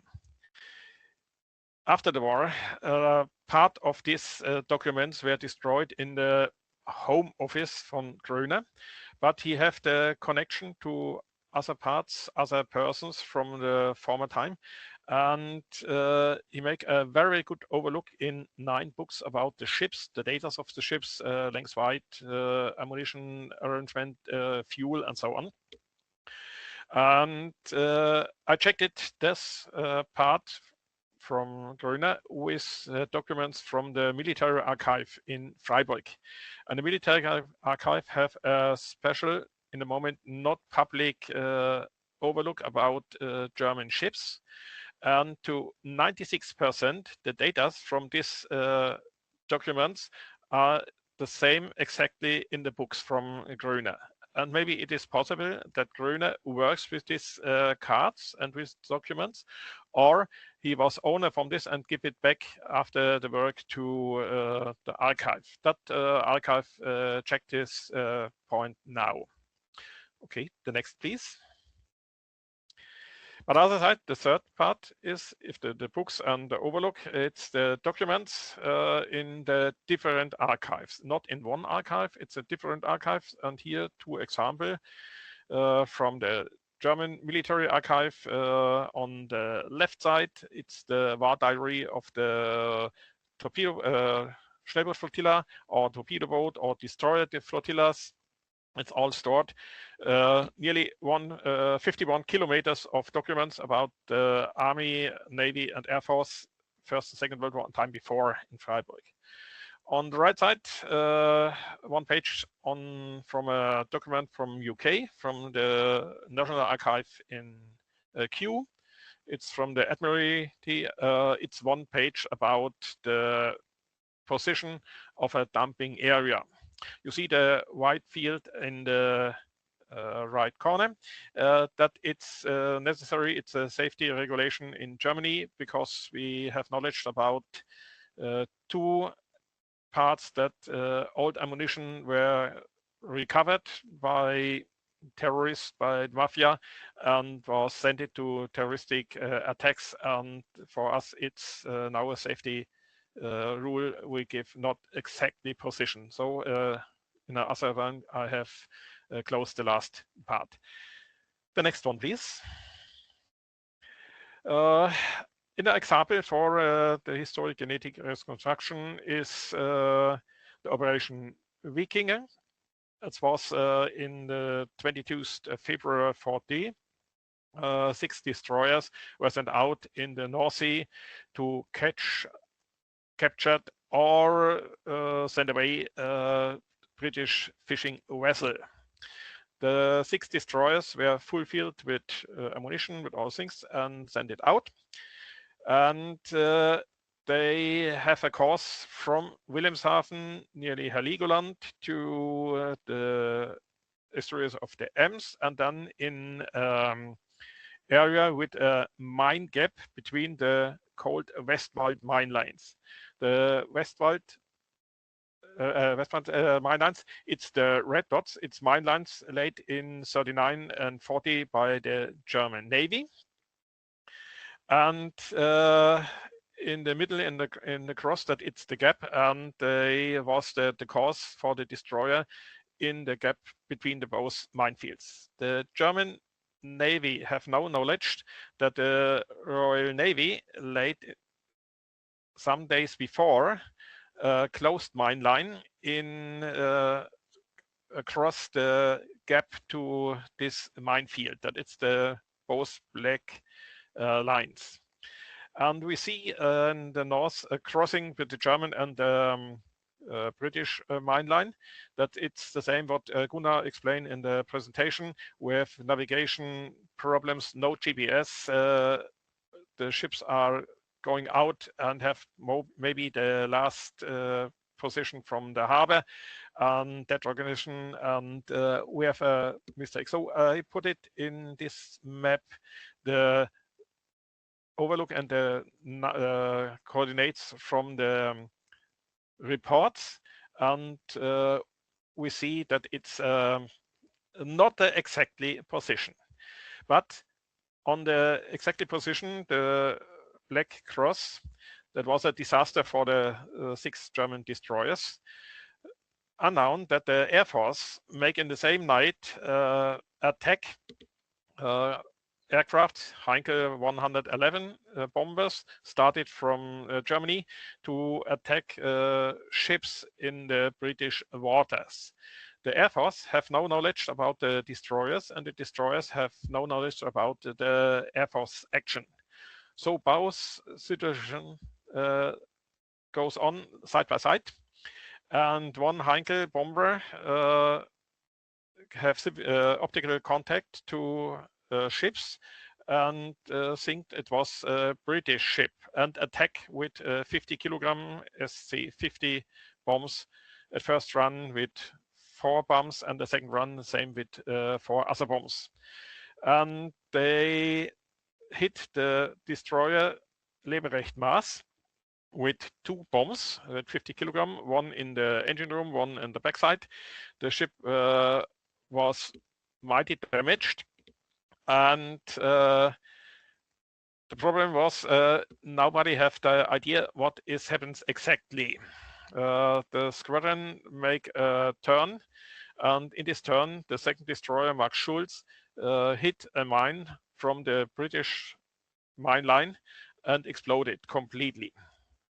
2 destroyers fulfilled with ammunition, that was the ring, was sank. The next, please. For this part, I look for all the information what we can see in the different archives. It's the VAR diary with time, weather condition, decision, the CO or operational details, and it's only example this slide on the left. The same is for the VAR diary from the engine room with fuel consumption, malfunction, and so on. Fuel, it's important because the destroyer was nearly fulfilled with fuel, and the Heizöl, that was the normal fuel for the engine, was heavy oil, synthetic heavy oil, with a specific vibe from 1.08 to 1.02. That's oil, it's heavier as water, and if the ship sunk, the oil is inside in the ship and not came up to the surface. From the other destroyers, they come back, I can calculate the fuel consumption for the complete run for all, and put it in the information in the HGR. Then I look for the Air Force information, and that it's very difficult. The Air Force destroyed in February 45 March 45, a lot of documents, and from the Kampfgeschwader 26, it's only a small number of information in the archive. But a lot of soldiers from this squadron have their own diary on information papers, small archives, and we can found and can see in this archive some more information. The next, please. All the information, I put it in the HGL, and then we started with the information about the ship, with the ammunition, how many ammunition, and what is the status. It's at what time it's air alarm or surface alarm, and with the drawings from the other ships with the situation in the moment of the attack or afterwards, and we get a very good HGL, especially for the ships. You see, no position on this one. Both wrecks laid in the waters from Netherlands. Netherlands have some special regulation. It's okay. Every nation have on the seaside regulations and laws, and we must accept it. So that it's the reason that I have no exact position on this one, and not more information because it's from the Netherlands side, and I accept it, this one. The next, please. The results about, especially from the fuel, I speak about the synthetic oil. From the ammunition, we know how many artillery shells from the 12.7 artillery shells are inside with the explosive Füllpulver 02. We have the knowledge about the torpedoes, how many, and the explosive Schießwolle 18 or 36. We have the information about the bombs, the SC-50 bombs. It's the explosive inside Füllpulver 6040. The German mines from the mine line, it's EMC and others with Schießwolle 18 and 16, and from the UK mines with Amatol. We have the knowledge about how many mines are laid out. We have the information about the torpedoes, the artillery shells. We have the documents about the shells and the torpedoes, and can make an overlook about exactly how many ammunition explosive it's inside the ship or outside. Interesting, it's from Thierry with the overflow about the bombers, maybe with emergency drop or so on from bombs in this area. It's a very good edit point, and then we can complete this part about both destroyer. So please, the next one. Another example, it's the dumping areas. We have in the end of the war nearly 2 million tons of ammunition in the German area. German area was captured by the Allies, UK, US, Russian, and the French side. The documents, what we show and what we see and what to show us, it's nearly 2 million tons of fulfilled ammunition, and roughly 1 million tons more in the time from the Allies captured since the D-Day 44 till the end of the war.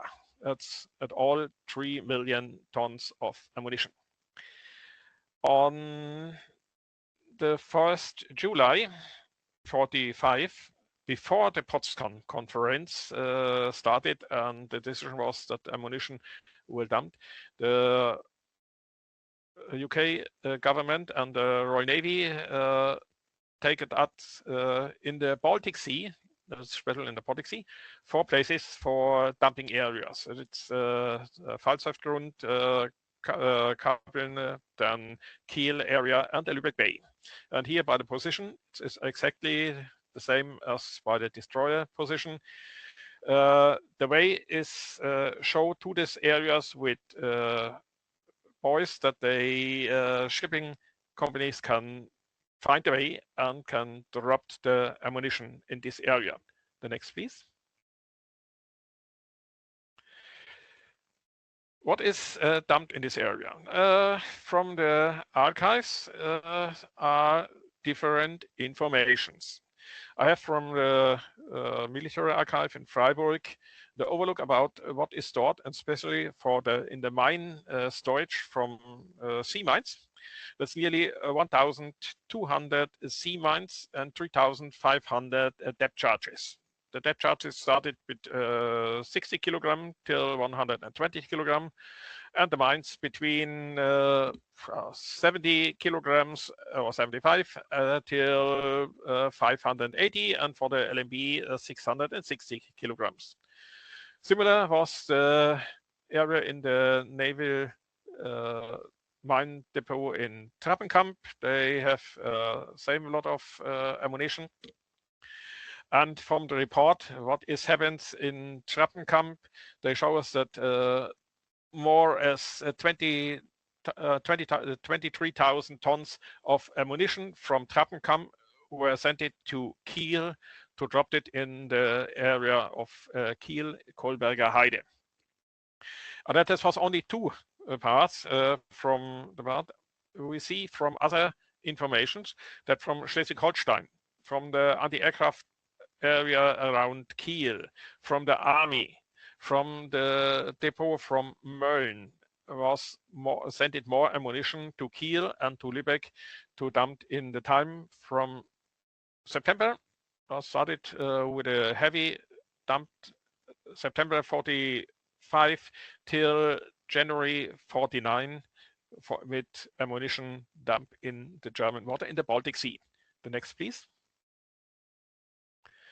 What kind of ammunition? Now from the mines, we see different types of mines. The right side with moored mines, disposed EMF has 350 kilogram, Schießwolle 36, and the EMC, the other mine with the horns, 300 kilogram, Schießwolle 36 or 18. The depth charges between 60 and 120 kilograms, and the mines in the top, it's the TMB 580 and the LMB with 660 kilograms. That kind of mines were dropped it in the areas from Lübeck, from Kiel, and sometimes in the Kappeln area. The next, please.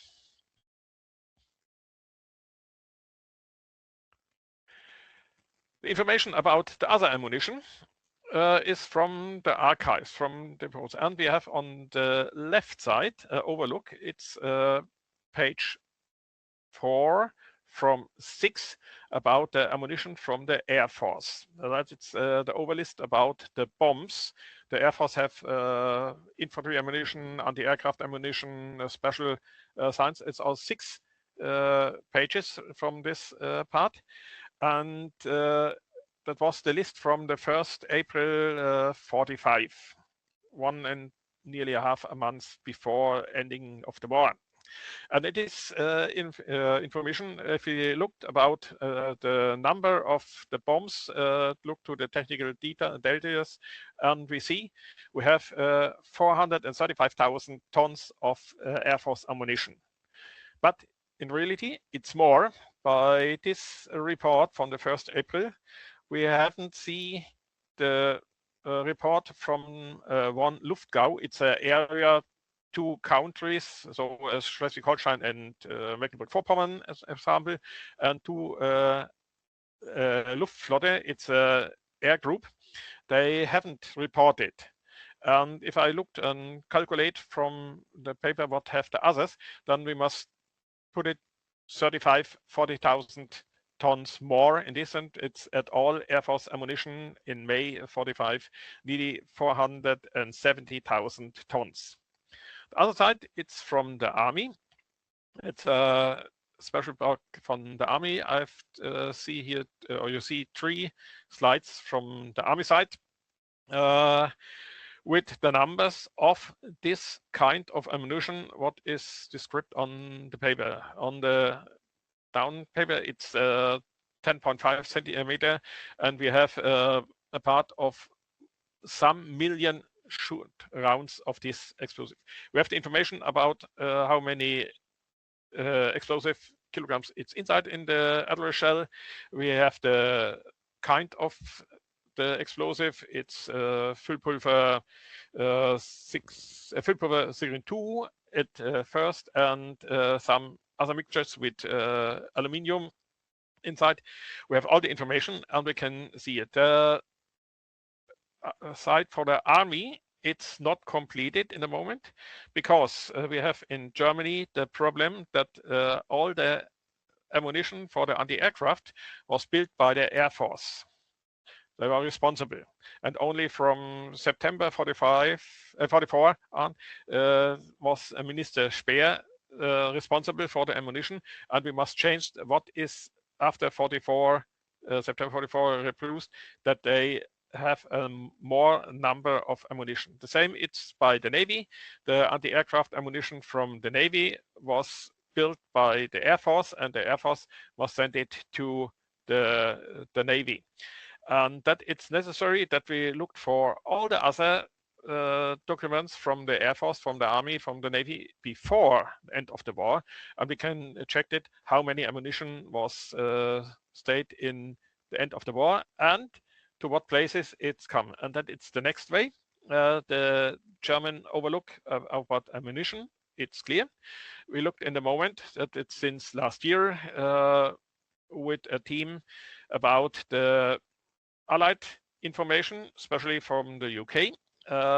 What found the Allied troop in the storage in the army areas, in the Air Force areas, or in the Navy areas and storage, because the Navy have storage mines in Thüringen, in the part middle of Germany, in Lower Saxony, and we must collect all the information and put it in the HGR, that we can see, okay, from Wilhelmshaven, it's maybe 600,000 tons send it to dumping in the North Sea, from Emden 150,000, and from Lübeck, Kiel, and Flensburg maybe 200,000, and from Rostock and Wismar maybe 100,000. That it's in the moment the point what we do. See, it's a very, very big work to check all the information, put it all side by side and make the HGR, but it's a way and we can see it. The next, please. The documents from UK, that is an example from port support group. They show us from Kiel. Kiel was a harbor with exactly two harbors. In one part, in the North Harbor, they stored chemical warfare ammunition on the ships to send it to the Skag. And on the inside harbor, the other harbor from the Kiel Bight, they loaded ammunition, conventional ammunition, and bring it out to the Kolberger Heide. And we have from the port control unit only the overlook how many tons they sent out per day. And if you look to the trains, to other, then we can see, okay, from the maybe 328 tons of this ammunition on the 24th February 46, that are 180 tons Adler shells, 120 tons other ammunition, and the rest was infantry ammunition. That we can see it on this one, and that it's the next step, and we're in the moment ongoing for our work. The next, please. And with this, thank that we looked for all the informations. I will end it by presentation. Thank you for the attention, and for the questions, I'm open. Thank you. Thank you, Uwe, for delivering such an interesting presentation, and we still have 5 minutes for questions, so please, if anyone would ask a question to Uwe, please raise your hand.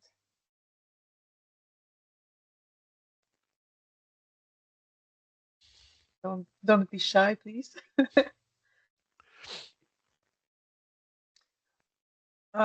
If there are no, okay, there's Aaron. I Yes, have a question. Thanks, Uwe. This is really interesting. It also seems like you have lots of new information that at least I'm not aware of yet.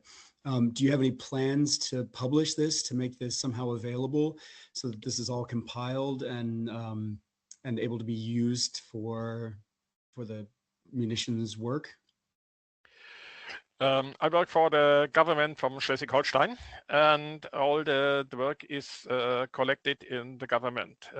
We have safety details and sensible details, so it's in the responsible of the government what they opened. I can't open the thing. I can't say, okay, I work with this one. I can show this one that it's allowed, but I can't give all the information to other things that it's on the list from the government, because not alone from the government. The government is a member of the Plano expert group, and we have opened in the reports from the expert group some information, but not the details.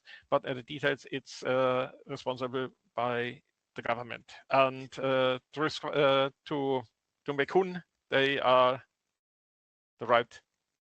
Yeah, I guess I'm not thinking specifically about the very exact sort of position type of data, but particularly this information about the different types of chemicals that might be expected in different areas would be very interesting from an environmental perspective of the kind of things that we actually look for. The government is MMinE. It's the area to order this one for me, and I said it is done. And I think if I have for special parts, special projects, special points, several parts, it's no problem. So we can, but it's not for the newspaper tomorrow morning in the Bild-Zeitung topic part. Okay, thanks. Okay, the next question will be from Mark. Yeah, it's more an answer than a question to Aaron's question. Since I work for a part of the Schleswig-Holstein government and work at the EOD unit of Schleswig-Holstein, we are very excited about Uwe's work, and we try to use this data in our future work. So there will be a use that I can assure you. But from not more from a security and safety perspective than an environmental. But I think we are looking at the same problem from different angles, and it's necessary to handle it. Yeah. Thank you, Mark. And one more, and that will be Caroline, please. Hi, thank you so much for your presentation, Uwe. I was just wondering where the name historical genetic reconstruction comes from. I had never heard about that before, and I was expecting some biology to be involved. So. Oh, I have no direct explanation. Before time I make from the Navy time, if we go to operation, we make for recognize about this area, about this event, and from the Navy side it's recognized, and then we make analysis. And the name historic genetic reconstruction, I think it's 6-7 years old, and I'm not sure from what project was created this name, but that was in I think my first pass was that I must rename from recognize analysis part to HGR was in 2018 with the project, but I have no exactly result for this and answer for this. Sorry. Okay, one more quick question from Paul, please. Yeah, thanks a lot. So many interesting presentations just. But for me also to understand a bit better the entire field, actually a question to Uwe, but maybe even the people from before as well, working in the archives, going to the archives, with what kind of restrictions are they also coming, or are they anyway welcoming you all, and yeah, please have a look at it, or what type of, yeah, what do you have to show, even if this is now kind of your having this contract or so, you're mandated by the and then you go to the UK. Yeah, how does it work?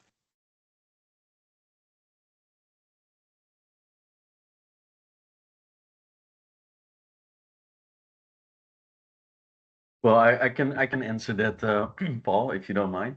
Yep. It depends on the archive. For instance, the archives in the USA, there are a lot of clearances. You have to go through a lot of hoops to get in the archive, in the actual archive. That's mainly because a lot of people are wearing guns.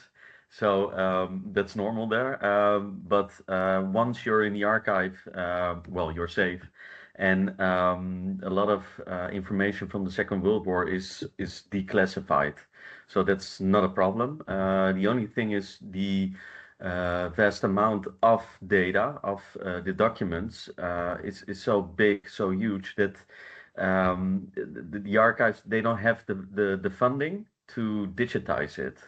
So when we started in 2018, they knocked at our door and they said, "Oh, you guys are digitizing, which is okay, but can we check out what you're digitizing?" So we said record group 18, for instance, and they said like, "Yeah, we wished we had done it already, but we don't have the money for it." And with the administration right now, the government, they also have different kind of feelings towards archives in general. So the funding is getting less and less, and we're already happy that they're still open and that you can visit it. But we saw also that the staff is reduced.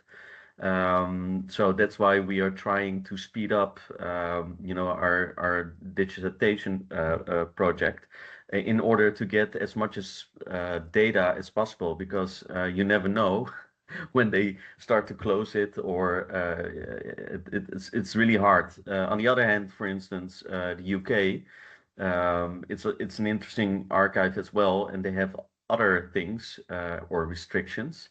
But a lot of data that we use is declassified, and some of it it's already digitized. So it's partially available. And when you go to Germany, they're not that far, like compared to the UK. But some of the things are right now being digitized. And I think for 5 years, you're allowed to take pictures or to scan documents. But before that, you weren't allowed. You had to order it. And then I think this company, Selke, they did the printing stuff. So it was not digitizing. It was, you got a hard copy of the document. So that could be really expensive, of course. But in general, most of the Second World War and First World War documents are declassified. So there's no problem at all obtaining that information, or to research that information. But to digitize it, that's a different story. And does it have to be with is it this 70 or 75 years or so that then something becomes like more open, or are there other reasons that might come into play? Like just also whatever kind of happened then, let's say after the 50s with whatever activities. I mean, we had no major wars maybe anymore, but still this might be more difficult. I think they have different kind of, for instance, in the UK, I know a lot of documents that we used for our Jettison project were declassified in 1972. Okay. So I was already calculating how much years is it after the war. But for instance, in the US, I think it was in the 80s that they declassified some of the records, and some were already declassified. So I don't know exactly what the idea behind it was, but I don't think it's the 75 years thing. And some things are still classified, but most of it is not of our interest right now, maybe in the future.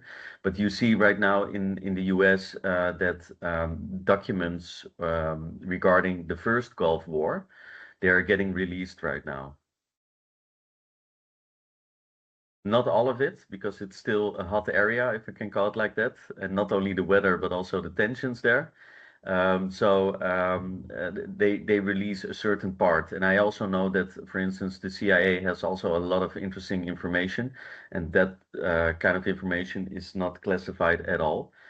We still have our contacts there, so sometimes we can get some of it, but the majority is not available or not declassified. Oh, thanks a lot. Interesting. Yeah, okay. Thanks, Thierry. Thank you, Paul. I guess we can continue this discussion afterwards, but now it's time to our sixth presentation today, and this will be a joint speech given by Sebastian Graber and Mark Wernicke. So if you are ready, you can start. I guess the first one will be Mark.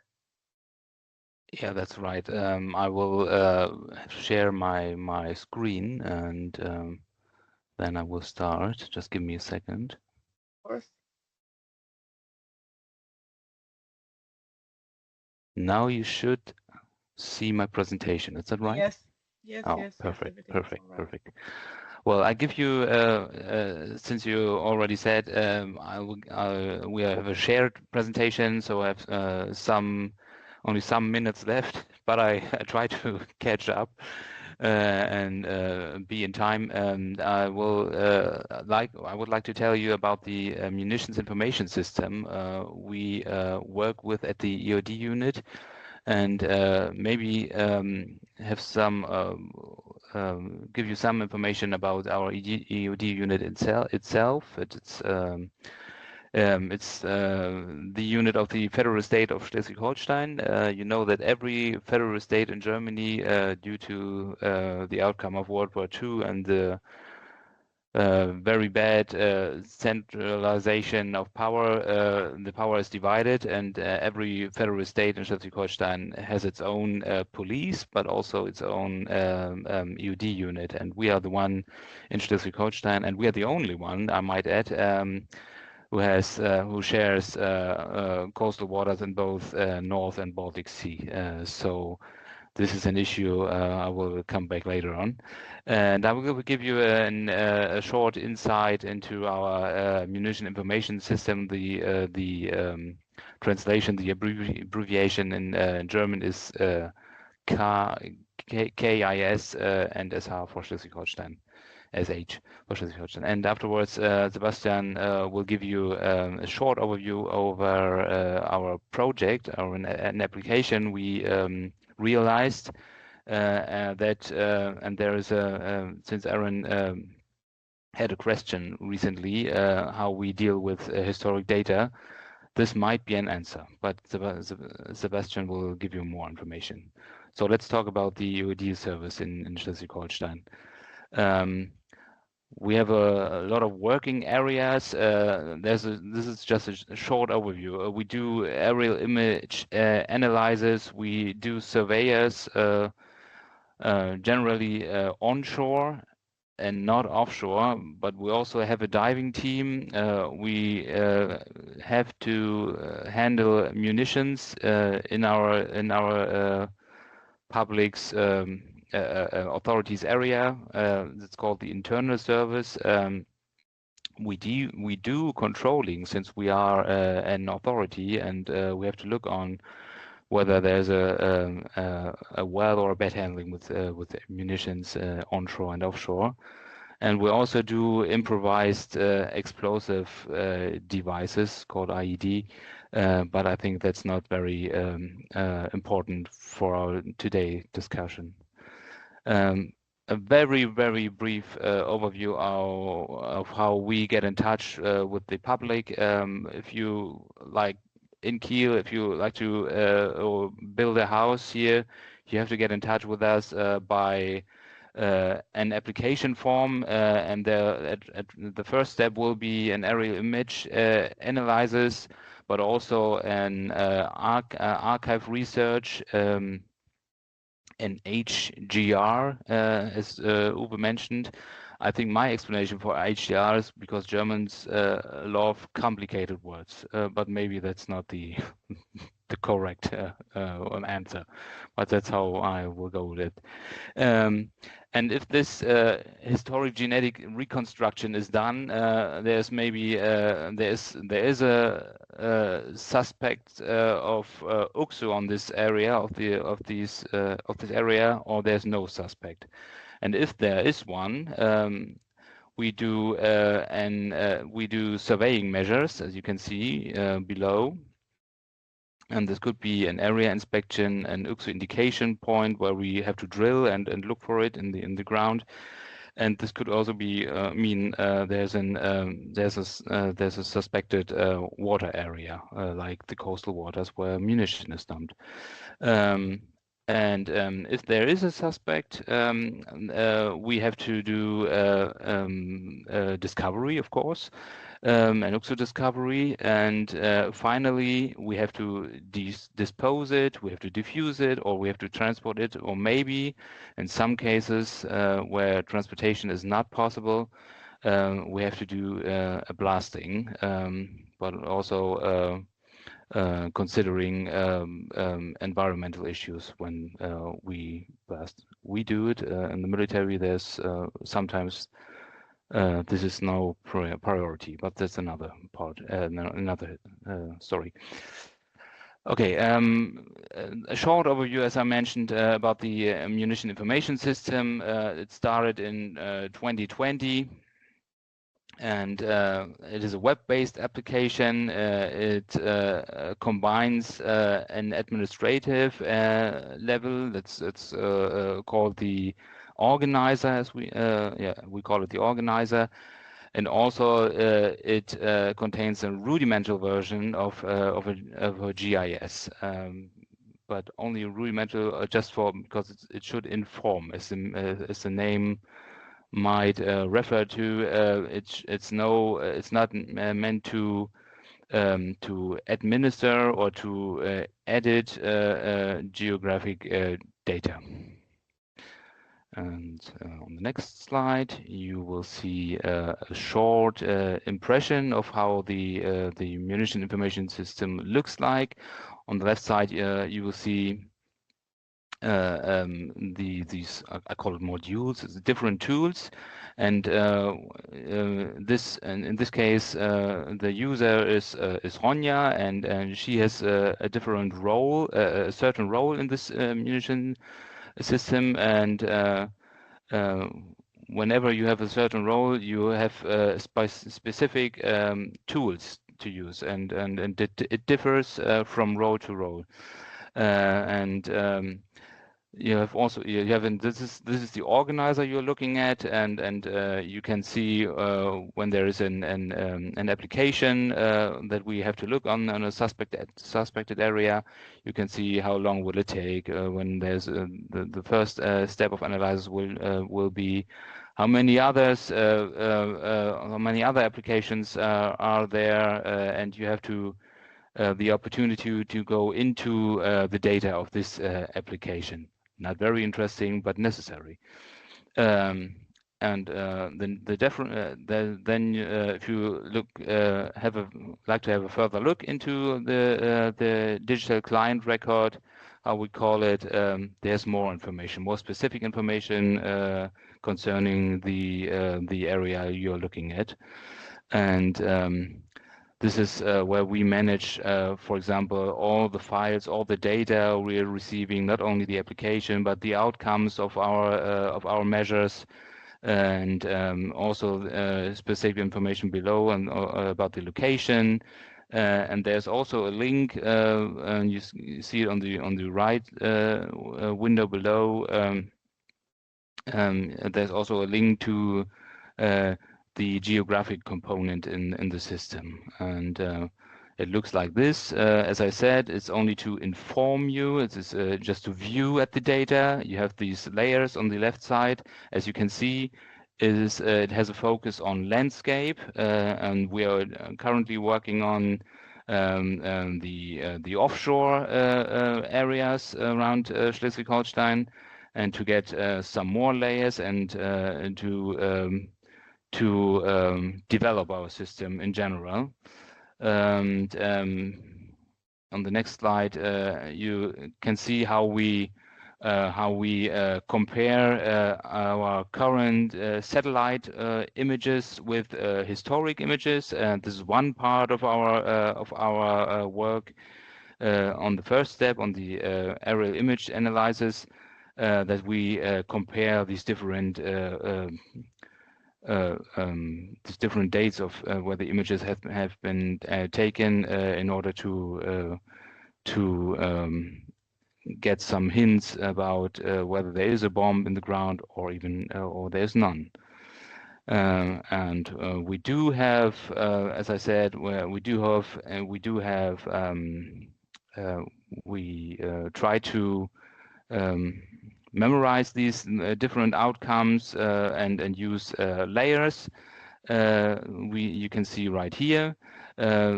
Then in this case, you have a non-suspected area, UXO area. It's the green one. You have a blue one where we say there could be UXO inside the ground, and there's another red-colored area, and we evaluate this area like there could be, and this is there was a military use, so there could be ground-fired munition in the ground in depths up to 2 meters below surface. Uwe already mentioned different types of historical data. We use them and put them together in order to get an overview. As I already mentioned, an overview of a different area, and there's a huge number of data, and sometimes I feel like we've just started the search, but there's already a huge amount in our system, but there's more to come. And what you can see right here is documentation of actions taken by the Allied forces on 2 cities, Flensburg and Bad Oldesloe, in Schleswig-Holstein, and the impacts of the strikes on the ground have been documented, and we use them and combine them with the reports of the pilots in the Allied bombers and the Allied aircrafts. And we also use, of course, images and we use what you can see on the right side. These are documentations of during the wartime where an damage has been documented by the public in order to get money back from the government. And this is just a short overview to give you a slight idea of different types of information we use to get a suspected area or even no suspect. There should be another slide. I don't see it right now. Maybe. Okay. See a different side than I do.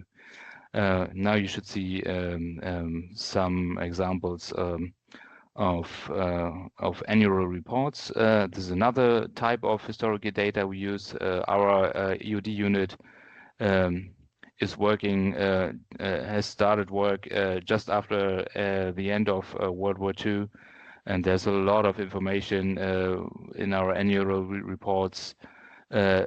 Not only concerning onshore but also offshore areas, and we have just started to recover these data and bring it into our information system.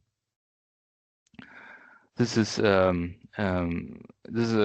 good comparison between different types of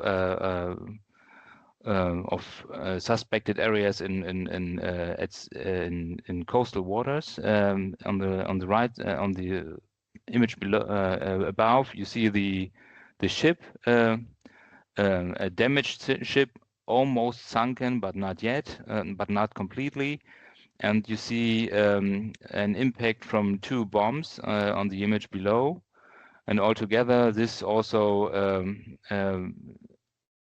it's obvious that it's very complicated to verify whether there is a water bomb attacked on coastal waters. But in some cases we succeed to do so. And you can see 2 different types of information that help us a lot. On the next slide, you have a short idea. You get a short idea about the of the vast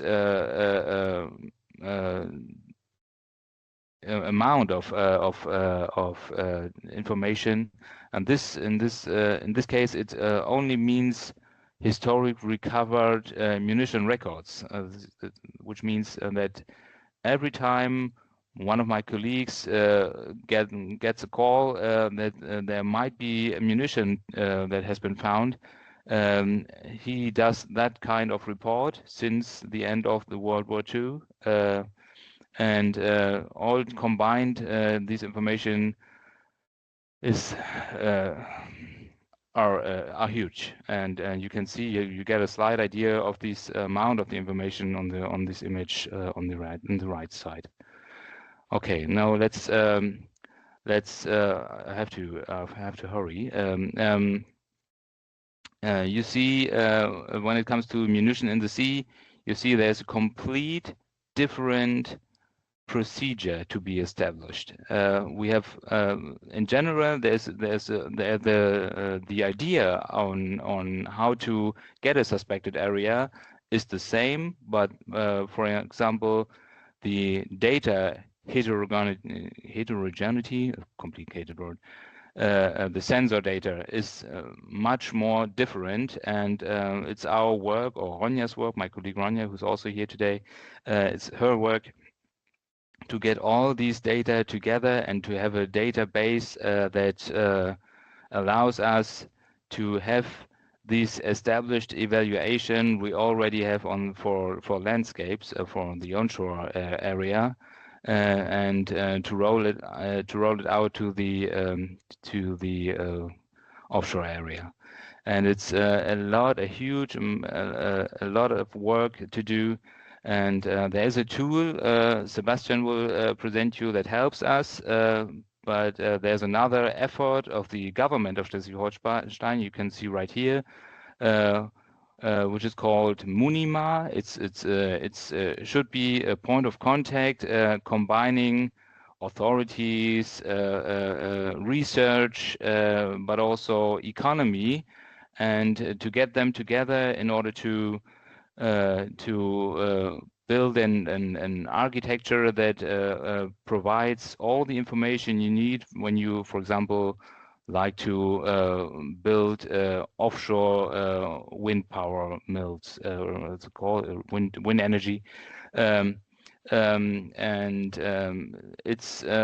it's just there was a first meeting just a couple of weeks ago, and Schleswig-Holstein, the government of Schleswig-Holstein, tries to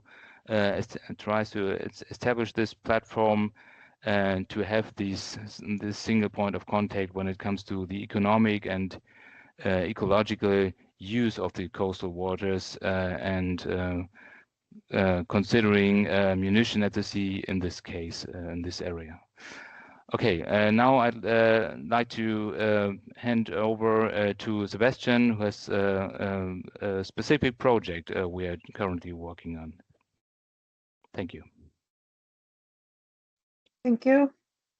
Yes, thank you, Mark. I will also share my presentation. You should be able to see the presentation in presentation mode. Perfect. Yeah, thank you also for the invitation and giving me the opportunity to speak here in this webinar. My name is Sebastian Graber, and I'm a project manager at North.io for the MMinE-SwEEPER project. Within MMinE-SwEEPER, North.io is responsible actually for the secure data management and sharing where we deploy our ocean data platform. We are also involved in the training of AI detection models for munition on hydroacoustic data. So we're actually not involved in the analysis of historic documents in the MMinE-SwEEPER project, but as Mark has shown, we were involved in the development of the munition information system, and we've also been involved in earlier projects in this development of this kind of processing chain for historic documents. And that's the topic I want to address in the next couple of minutes. And the underlying question, I think it's the same that has already been addressed partially also by Thierry and Gunnar, that is how can we make the information that is included in these historic documents usable for modern analysis. And we do not just want to make basically the scans of these documents available, but or extract the information and put it into a spatial context so we can benefit for the analysis further, and especially if there are plans for offshore wind or cable construction and pipeline construction, that we can use these informations for safety and security measures. Starting with the challenge, and I think this has been mentioned and is quite evident, there is a lot of information in Europe's historic and military archives. So the information is there, but the problem is that it's mostly not usable, especially since the data and the information is fragmented. It's contained in different archives in different forms, and we've seen a lot of historic documents already, different forms of historic documents. The data is quite often noisy as it has survived the wars. It is mostly historic fonts or even handwritten, as Thierry has mentioned. The scans, especially if it's older scans, they are not of the best quality, and obviously the experts are rather limiting factor who go through these archives as Uwe Wichert does, and really extracts the information and makes it usable for these research projects, but also for the ministries and the other use. And this really impacts also other industries and safety and security concerns. So we really want to address this challenge with developing this processing pipeline. And the objective is to support basically the human experts in creating these modular steps that streamlines basically the extraction of the geographic references and also the information that is associated with them. And one important point is that you do not want to replace basically the expert, but give them tools so they can streamline especially the repetitive and cumbersome tasks in the archives and in the analysis of these documents. So basically we use the scanned, and it requires the digitalization before, and Thierry mentioned that this is also a big issue. So here we require the scanned documents already, and then we have a processing chain that basically makes the text readable, improves it, and in the end makes it searchable, and also makes it that you can visualize it in a geographic information system. And before we actually go to the processing chain, I think I just want to briefly highlight what is the input data. And we have seen so many documents today already, and we can see that they are, even when they are digitized, that they have different image format, PNGs. They already sometimes in PDFs, they are already more modern reports about these documents, similar to what Uwe is usually creating. But there's really a lot of variety in the formats, and also obviously the languages that the documents are in, mostly, I mean, German, English, and potentially also Russian documents. But this increases the difficulties that are associated with analyzing these documents, and obviously also the quality. There's a big range. Some documents might partially be damaged. I think we could also see that sometimes the ink is fading now after 70, 80 90 years, that some have marks on them, some have annotations, and also obviously the structure that's not all nicely written documents. Sometimes you have maps, tables, images, and this all makes or requires a robust processing pipeline, and that's what I want to be presenting in the next couple of slides. And here is a more top-level representation of the processing steps. The first is obviously the correction of these images, because that's basically the basis for the text recognition. So we have to improve the quality of the scans. Then in the next step, we basically extract the different characters of the text and make it machine readable. Then quite often there are some errors, so we deploy a large language model to optimize the text, which is then fed into basically analysis and the location matching model, which extracts the names and the locations. And then in the end, you can visualize the locations on a map, and it makes it also searchable, so you can find. And in the following slides, I will just go through the different steps one by one. So the first step, as I said, is the image processing, and this is basically to improve the basis for the text recognition or the optical character recognition. And here you can see on the left is a historic document. You can see that if you've tried to scan books or other larger text documents, you know that it's sometimes quite cumbersome to actually get a nice square representation of the image. Quite often they are distorted, or you can see that there are some artifacts from underlying pages, and we have to remove them basically to get the best basis for the text recognition. This is done here in this stage. Obviously, we have to deskew and remove the distortion that come from photographing and scanning in different angles, but also the contrast is enhanced, so we have the best possible identification of these different characters. And obviously, the better this step is conducted, the less errors we have. We would have to manually correct in the next step, which is the text recognition, the optical character recognition. And here you can see from the left, which is basically the improved version of the original document.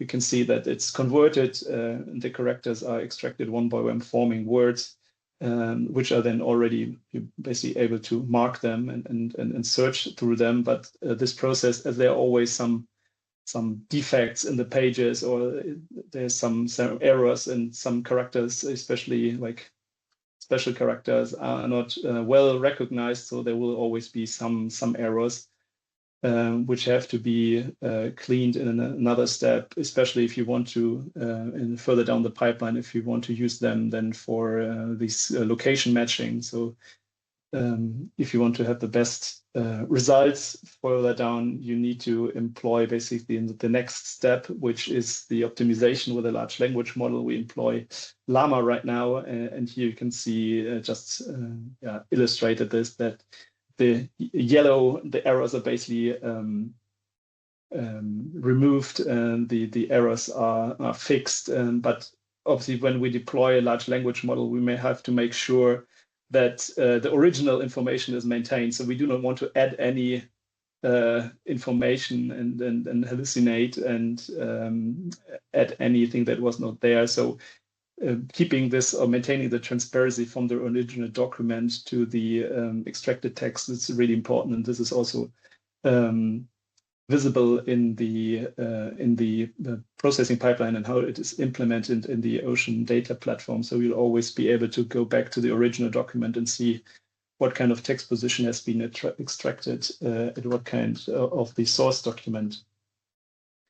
In the fourth step, then, if the text has been extracted and made machine readable, obviously we want to extract especially the coordinates and the references to any event. So in the first step, the names that are included in these extracted texts are then identified. Then they are matched against a database, a GeoNames database. And in the third step, from these GeoNames database, the coordinates are also extracted. And this makes it then able that we can visualize it as a geospatial reference also in our map view. And here, I just want to show an example how this looks like. So on the right, you can see basically the text that has been recognized or identified and extracted. And in bold, you can see that the names of the Norwegian cities, Tromsø, Stavanger, Kirkenes, have been identified. On the left here, you can see that there's a list of these locations, and they can also be basically analyzed, and you can check at what section in the text these have been identified. And you can see also below that this approach right now also identifies munition names based on a reference database. And you can always go back also to the left to the original document and see, where in the original text the terms have been marked.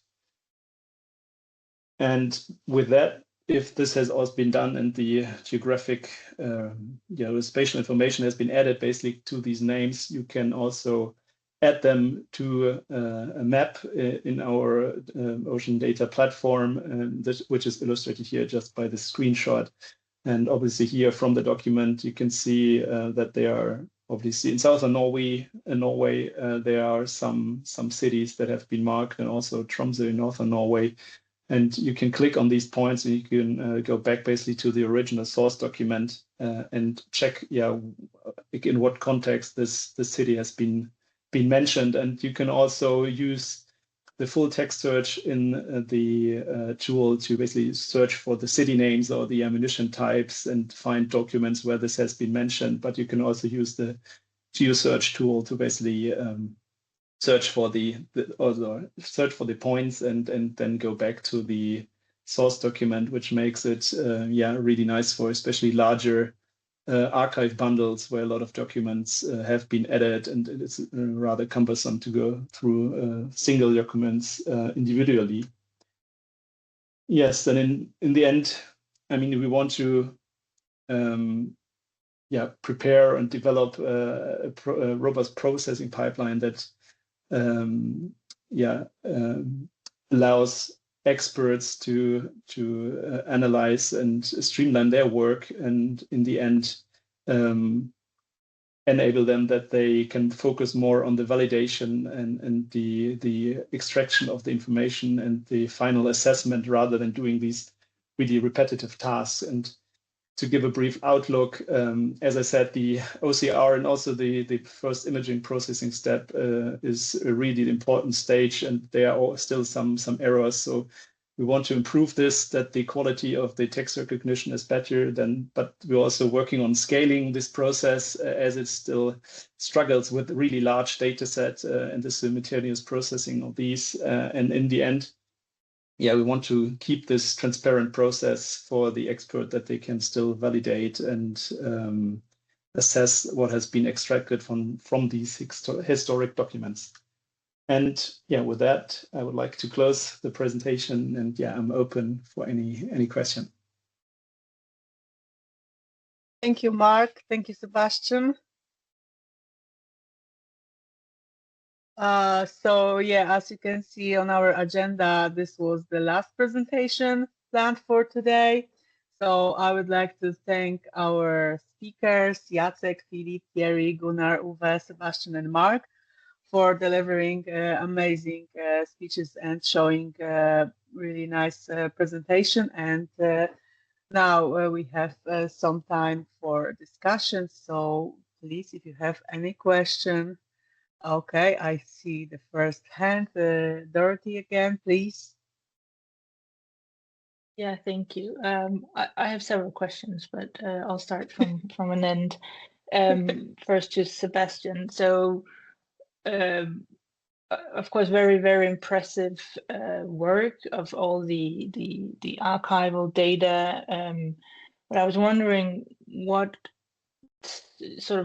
type of usage are you envisioning for the private industry of this, and how should we access that? And currently Yeah, I mean, currently it's evaluated by the EUD service as a module within the ocean data platform. And I think there are discussions still how this is then fed back into, some kind of more public GIS system. But I think, Mark and Ronja are more able to speak about this. So right now it's just being basically evaluated within our ocean data platform as a specific module. And we see how it performs, and then the results might be able to, I mean, we can share like using WMS services and feed this information back into any kind of GIS. But how this is being shared, then it's more up to the EUD service how to. Yeah, maybe I can answer that question.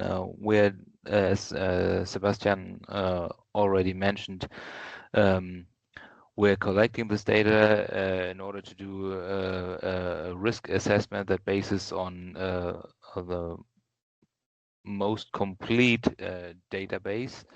And there is already an idea of bringing these information from this project Sebastian presented in a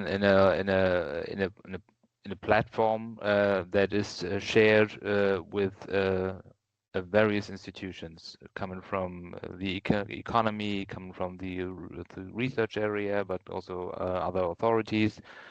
But it's just an idea, and it might start, I have to impress it that way, at the end of this year. Okay. Yeah, so then maybe if it's okay, I can continue with a question for you, Mark, because then a question is if I'm a private developer, I want to construct a project in Schleswig-Holstein. Some in the water, some on land. And is it then correctly understood that I submit an application to you and then you perform the analysis and give me as the developer the results? Yes, that's the state of the art. Yeah. Okay, and are you then also, so if there is suspect UXO in my construction area, is it also the state of Schleswig-Holstein who is then performing an investigation of if there's actually then anything there? Or is that for the private developer to conduct and give the results back? Yeah, what we do is generally it has to be within the area of responsibility of our authority. Of course, it has to be built in Schleswig-Holstein. And what we try to do is on landscape, we are fully capable of do a risk assessment because our database is quite complete or at least good.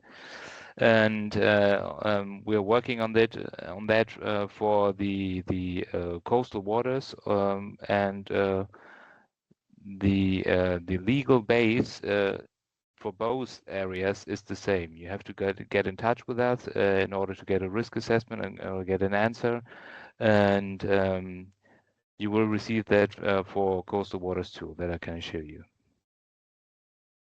Yes, up to 12 nautical miles. Right. Okay, thank you. I think I'll yield my other questions for the discussion. Okay, so I guess the next question will come from Thorsten, please. Hi, everyone. Thanks, Agnieszka. So my question is like to the group, and I hope I had to jump in and out, so I hope it wasn't asked before. Regarding, and it relates to like maybe something called like backwards flow of data. So when the munitions project, the clearance project has been conducted, when the survey has been conducted, when the clearance has been conducted, are there mechanisms in place by any of you to inform those who produce the historic data or who assess the historic data to understand what was actually then in the end cleared and what was removed? I'm sure people like Gunnar or Thierry would be super eager to understand that, so they know how much their work contributed or what they can learn from that, and maybe the platform that was presented by Sebastian just now could be like a technical solution to work on this problem. I would like to hear some thoughts on that if it wasn't discussed before. Thank you. A good question, Torsten. We do have some experience with it because I work in the field for 24 years, and most of the time it was land-based or onshore. And even here in the Netherlands, we're a tiny country, so you think that we can already see our competitors or companies that do the field survey, but it's still hard of getting feedback after they did their survey. There are some restrictions, of course, because sometimes they work for governmental organizations or private companies, and they don't want to share information.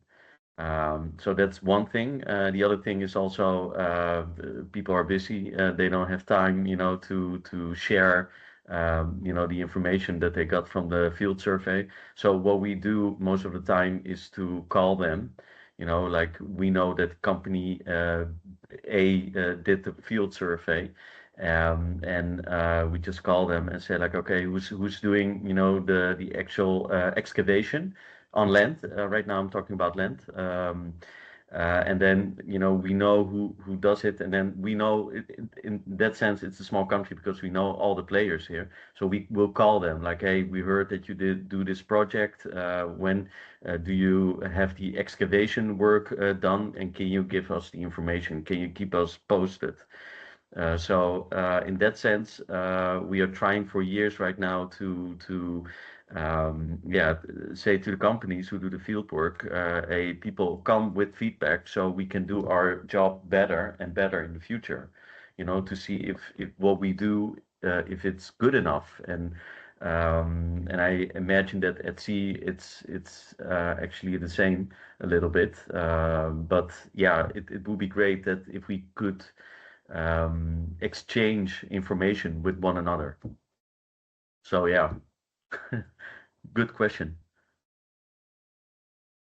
Maybe Gunnar would like to share his perspective from the Navy experience. Yes, from the Navy experience in the Baltic Sea, we have, of course, a lot of data, but that's what we have produced for ourselves. So we have a luxury situation there, actually. In the North Sea and also regarding the offshore projects, we get nothing from it, more or less, because as mentioned, it's they own the information, and that's a big problem. So my work in the North Sea, in order to figure out, I always try to make my danger areas as small as possible, because that's is efficient. And I try to get the information from companies, but they're not so willing to share it, even though they have disposed mines. They are no longer dangerous. So, but because that information is like gold, because that verifies a lot. You can use it to verify positioning and make it much more accurate and make much better assessments. So it's very interesting information. And in the Baltic Sea, within my role as a Navy officer, I try to put in regulations, actually, when we hand out information to projects, that they shall report what they have found also, because we can keep it for ourselves also, if that should be some kind of sensitive information. So that is my experiences of it. Yes, thank you. And Dorothy, would you like to add something to that or ask a question? Yeah, or contribute to the discussion. So there is well, it's not a strict requirement, but it's a requirement in a way that you should report your findings to OSPA. So there is yeah, so that is reported, and they have a quite substantial database. However, I found that when I go and look at it, there's a lot of the more detailed information that would be nice, for example, to update Gunnar's database with which kind of mine was found, or was it a bomb or a mine? That would be useful information. Mostly OSPA says it's conventional or chemical munition. So a lot of the details are missing. And I think,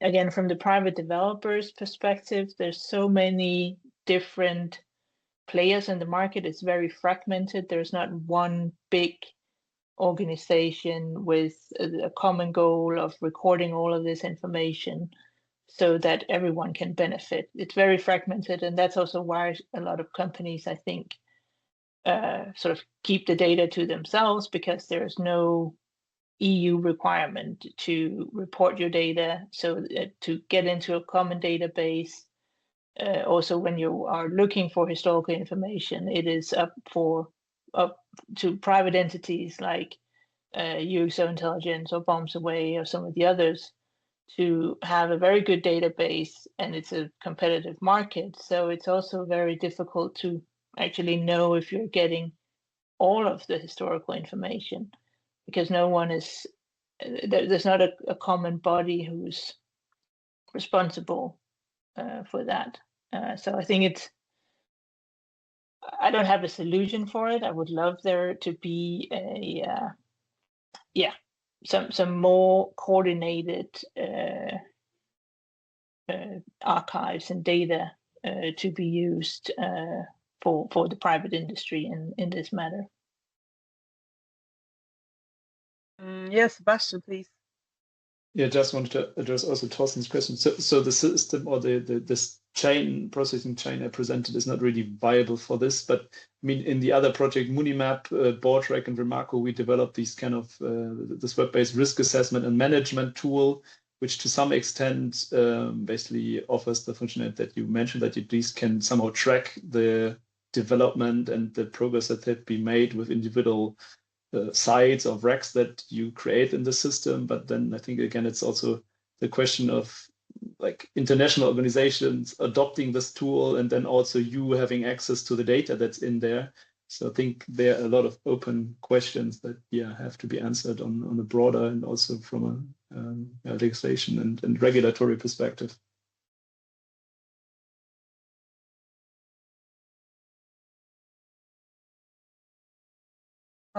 Okay, thank you for that perspective. Torsten, please.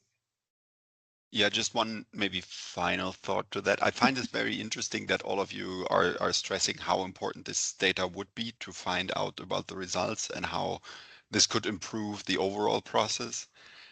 Because like if you think about it like that, then it becomes evident why the data holder, which will be like the wind park operator or whoever, should be willing to share this information, because if they share it, the next historical survey will be better and it will be cheaper.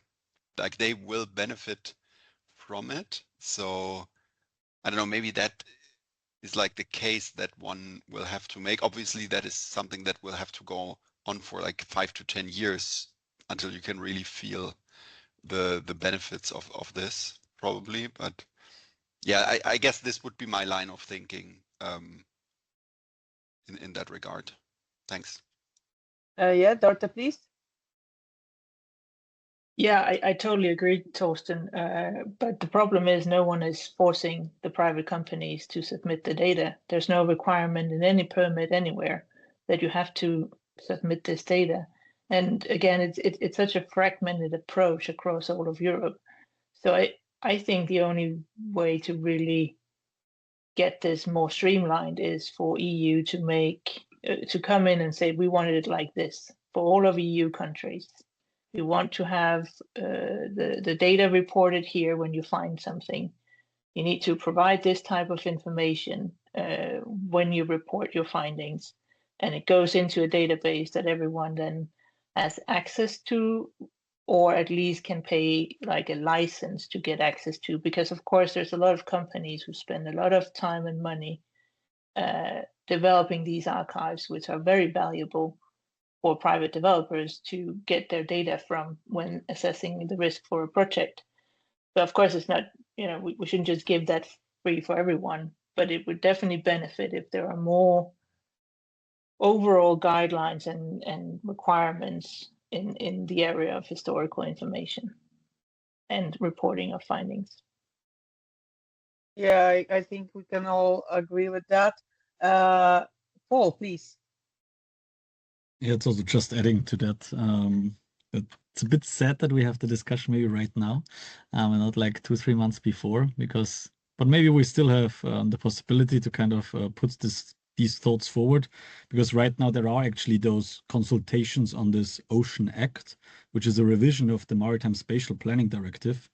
And I think if we can bring this forward, that we're not speaking here of one sector to whom this is beneficial, but actually to several, then I think this is a really strong case. And I don't know if Thomas sees that similar, but that would be, I think, then really a quite concrete suggestion that we could make. And yeah, that could hopefully maybe also even end up in a legal adjustment adaptation, so to say. Yes, so Paul, since you already mentioned Thomas and he's here, please, Thomas, can you add something? If I should, maybe it's like our colleague was raised your hand, his hand early, but still, when it comes to EU approach, so I should chip in and say that also I totally agree with Paul that.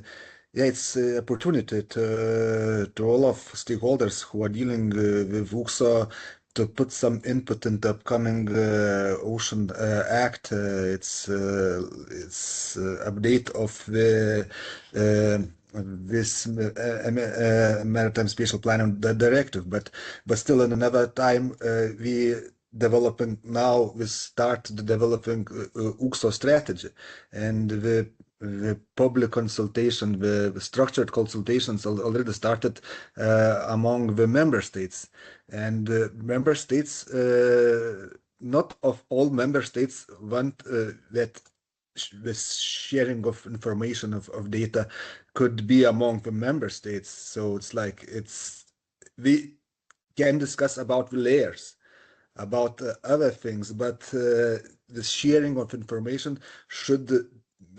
I just expressing what member states are reflecting. It should be among the internally, like discussed on member states. So it's not easy, and now we have to also to discuss and to try to find the best solution. What kind of data should be shared? But as a European Union, we can't do it like a regulation. It's not like regulation, so we can impose that member states should share this or this, because it's up to member states to decide what they want to share. Thanks. Thank you, Thomas, and I apologize, Aaron, that I missed you. So please. No problem. I don't want to also constantly be asking questions here, but I find this all very interesting, and I see this as something that is finite. I mean, there's only a certain number of archival data available, presumably. So at some point, all of that data should be processed or processable. And I see from the private perspective that you kind of operate on this saying that you can shear a sheep many times, but skin it only once. So as soon as all the data are available, you've essentially sold your product, and you don't have necessarily the ability to sell it to individual companies more or less continuously. So from my perspective, it looks like this is probably one of the most cost-effective things for governments to have to get a handle on what is the environmental risk before we go out and do mapping and all of these other things. But the governments would have to put the effort into actually producing all of this data so that it's not compartmentalized in all of these, let's say, in the hands of private companies that may not want to make it more available. Just my comment, my question is, it seems like you can actually count on one hand the number of people who are actually doing this work. It's people who either see a commercial interest or people who have a personal interest. I'm curious to hear from all of you, what do you see as the future of this? Are we training a next generation of archival investigators? What happens to this whole topic in the future and moving ahead?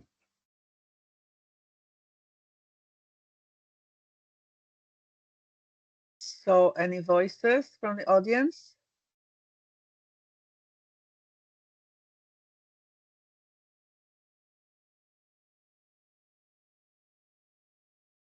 Not really. So that was a tough question. Yes, please. I can express my concerns. I don't have the answer, but I think you're absolutely right, Aaron. It's few individuals or few individual companies who's actually having a lot of the historical information more or less accessible for a larger audience. And my concern is that if it's not taken over or purchased or acquired in some form by governments or wider bodies, that it will be lost when Gunnar wants to retire, for example. I hope he will work until he's 100 years old. Yes. Thank you, yes, thank you, Doc. I can see also a question or comment from Storm.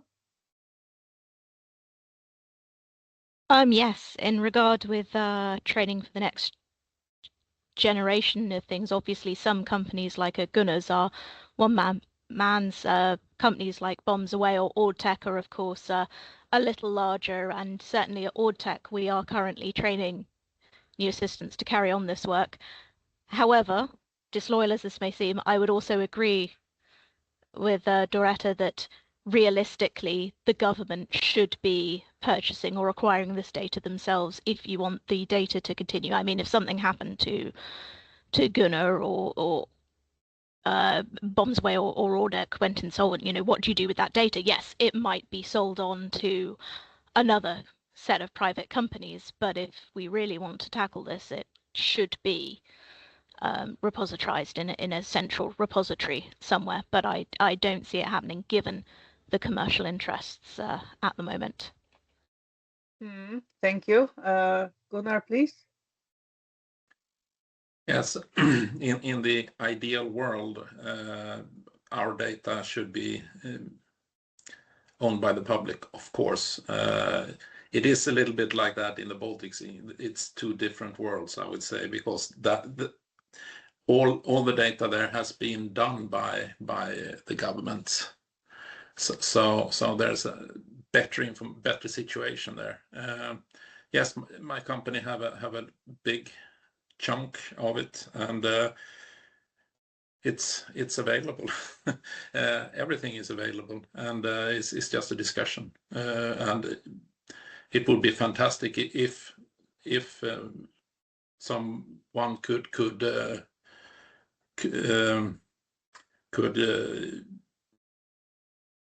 have it from my company in one way or another. It will not be for free, but it's not that. Wouldn't it be too much, you know, because it's such a big problem and it's so much money in it. So for the whole industry, so it's available. Yeah, and we have additional voice from Santiago.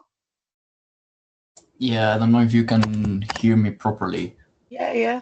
Okay, I'm following up as well with what Gunnar said. I think that while there's a need for this information to be used, because now there's a system, there's an infrastructure, there's a framework that works in which this information is purchased for very specific projects or very specific situations.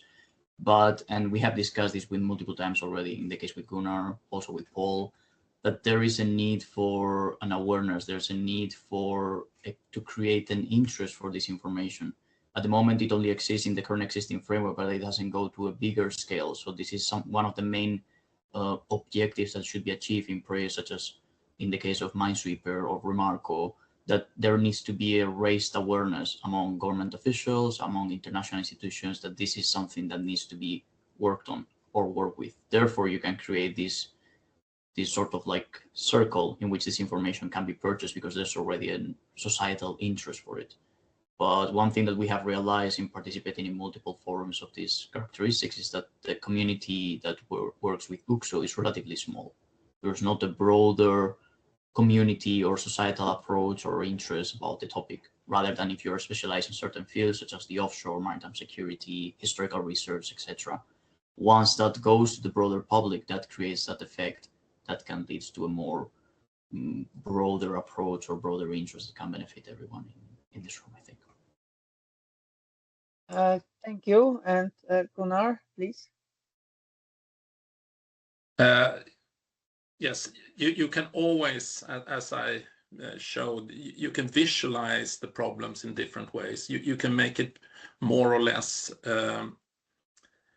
high resolution or the resolution of it. You can create strategic maps, if you call it that, in a military way or a spatial planning way. And you can, of course, make it much more high resolution for various purposes. So maybe for EU, you can have one map showing in general with color codes, heat maps or something like that, where there is a big problem and so on. So you can always make different data sets for different purposes, which not has to be that expensive.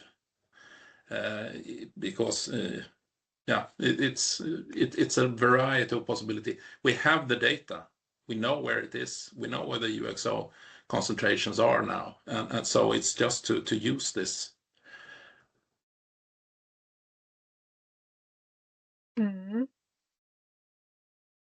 So anyone?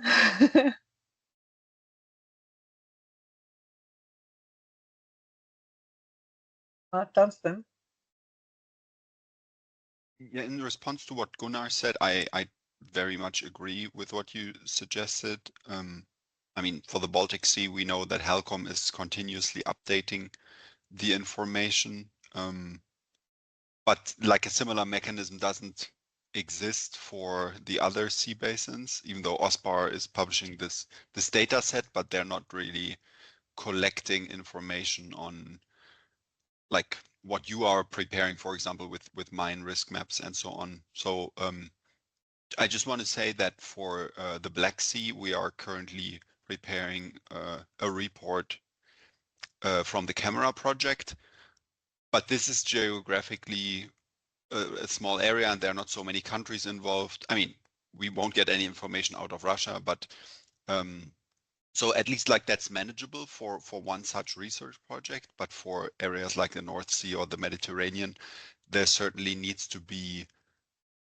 someone who's continuously working on that, be it OSPAR or the Barcelona Convention or whoever. I mean, these would just be the counterparts of HELCOM, but maybe there needs to be another organization or something be put in place where like continuous management of this data takes place, because unless someone is like responsible, it will always be just a snapshot at a given point. Like the map that Gunnar showed from the Mediterranean, we are going to publish it in one article on the Mediterranean that is coming out later this year.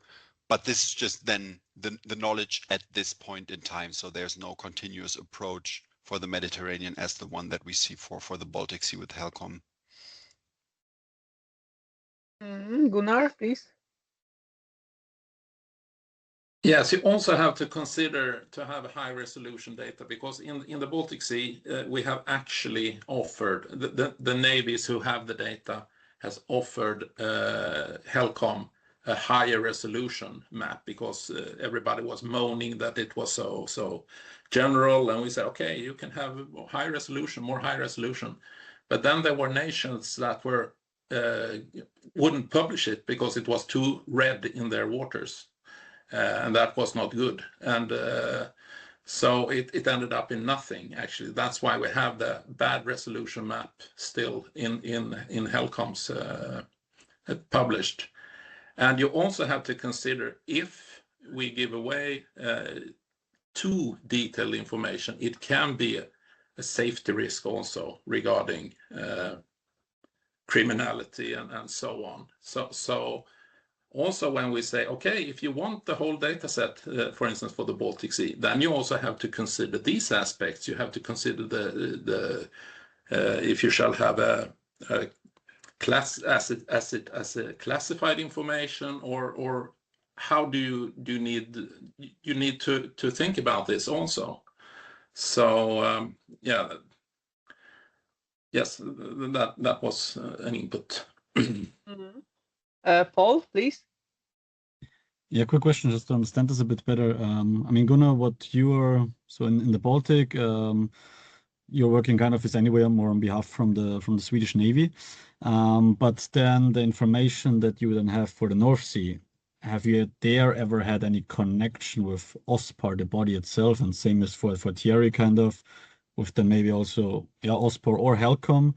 And how could maybe an ideal relationship between your companies and those regional sea conventions be like? I don't know if you've ever thought about this, that you work with those regional sea conventions, like a company with regional sea convention, and yeah, so maybe wild thought. I also don't know if this is the ideal world, but if we somehow see those regional sea conventions as those governing bodies, or like in the HELCOM area, it seems kind of it functions, and then you have a lot of information.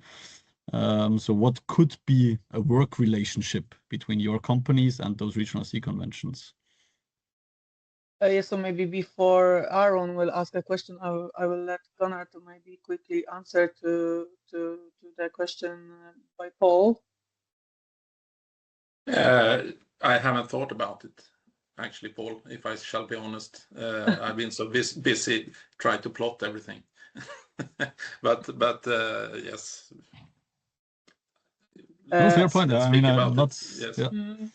Just saying, I think we speak so often of those regional sea conventions and want also outside of HELCOM that they take a role. Then you have a lot of information, so somehow you and them should be connected. It would also be very interested to hear from their side how they see that, what you're doing, all this information, how to work together. Yeah, I'm open for that, of course. Okay, so Aaron. Yeah, so Torsten, you asked this question earlier. Gunnar had some really nice maps showing the match between the actual finds and the historical data, which I thought was really fantastic, sort of like a ground truthing of the historical data. Really, really nice stuff. And that relates to my question, which is this historical data really a security risk? I mean, we heard so much about how imprecise all of this information actually is in reality. And I can understand that these high precision geophysical data might be sensitive, but is any of this historical data really sensitive? I'd love to hear from multiple people on that. Yeah, I think this is also a very interesting question. So if anyone would like to share their perspective, you're more than welcome to do it. I can answer.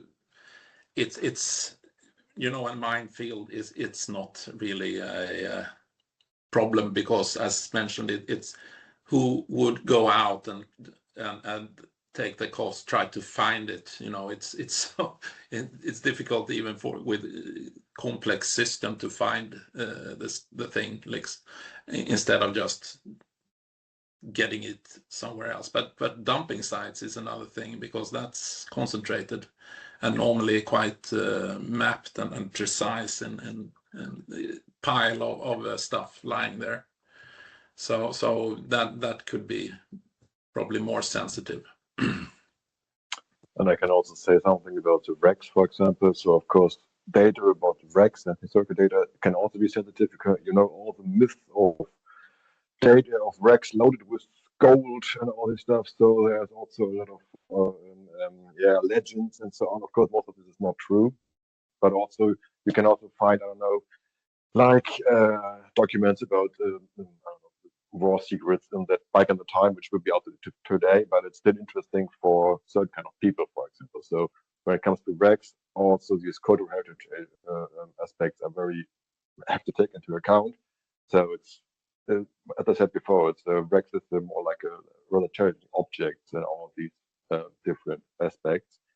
So it's still not good to. So I'm personally would say give data to everybody, Of course, you can still have data, also historical data, which can be a bit of a secret and should be, even if it's not just a myth. But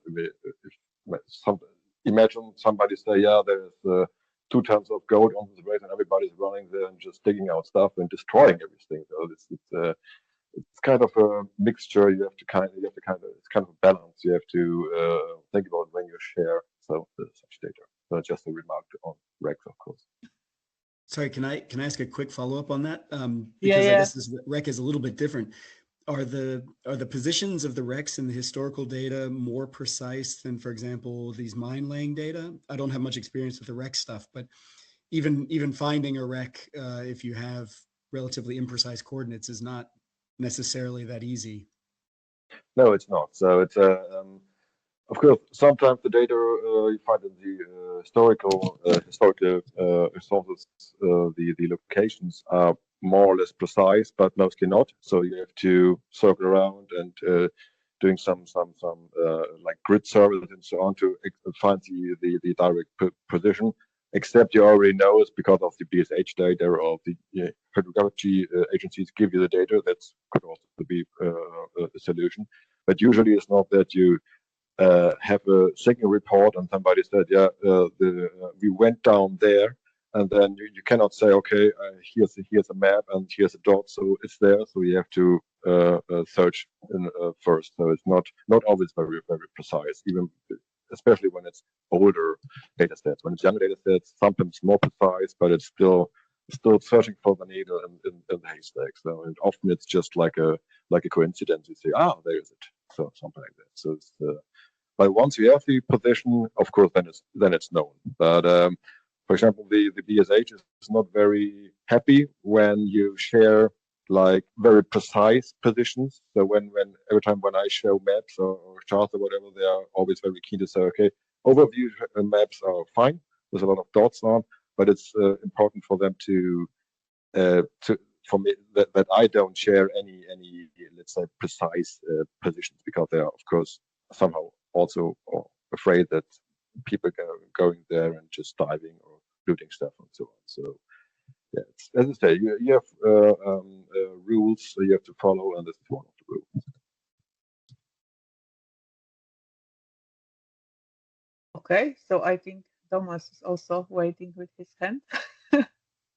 I just briefly want to mention, I don't know whether someone from HELCOM was among participants, because HELCOM like initiated this like agreement of sharing of data of UXA, and that was endorsed jointly during the Palanga conference in 2023, and I don't know how many like contracting parties like already signed this, but maybe someone from your sources could say. I saw this agreement, but I don't know what is the state of this agreement. If someone could share, it would be very nice. Thanks. Yeah, unfortunately, the representative of HELCOM already left our meeting, but maybe Paul. I don't have the you information already Thorsten. yeah, volunteer. Yeah, Paul, you were first, so maybe you would like to add something to that. I've just no response to that question. So if Thorsten has one, because he's in the HELCOM expert group, or no? Oh yeah, maybe. I mean, the agreement was less about concrete sharing of this and that information to another country, and more about what type of information can be shared in which resolution with what kind of institution. So it's more like a meta thing going on. So it doesn't say, haha, like this specific information on munition is going to be distributed all throughout Baltic Sea states or something like that. It's more subject to regulating. Okay, Latvia agrees on sharing, I don't know what, multi-beam data in a certain resolution with other actors, and then upon request. So it's not like anyone's publishing actively data based on this agreement. At least that's my understanding. Yeah, it's like if I can, like there's no repository, there's no forcing someone to share something. It's on voluntary basis, and whatever you want to share, it could be shared. It's some kind of this approach. So now Paul, maybe. Yeah, thanks a lot. It's your turn now. It's actually going back to Philipp. Mm. I put something into the chat. We have this year the 25th anniversary of signing the Convention on the Protection of Underwater Cultural Heritage. So we are actually in a year where, I don't know, maybe more awareness, especially for wrecks, but then also the wider topic could be done. Are you, is the German Maritime Museum maybe playing a bit with this, or? And also, honestly, if you were not aware of this, I mean, I also just stumbled across this recently, but maybe we could also play with this and work with this around to bring more awareness, because I mean, this is in the end, I think the main thing that we have to bring awareness for the topic we're working here on, that we can then actually, also motivate and encourage the wider community. Yes, of course, I'm aware of this convention. It's, so I'm also an archaeologist and underwater archaeologist, and it's not about modern wrecks, but also about old wrecks or older wrecks. So it's quite clear we should sign that. But you may know better than me that there are issues and problems with finding that on the governmental base. But we in the German Maritime Museum, I say I'm just an associated researcher, so I'm not really working at the museum anymore. But of course, I'm like an alumni there, or alumnus. But of course, this is known to the museum, and I cannot say they're already focusing on that. But of course, it's really important to just bring up the topic to the public and just say wrecks and also ammunition and the destruction of environment and so on.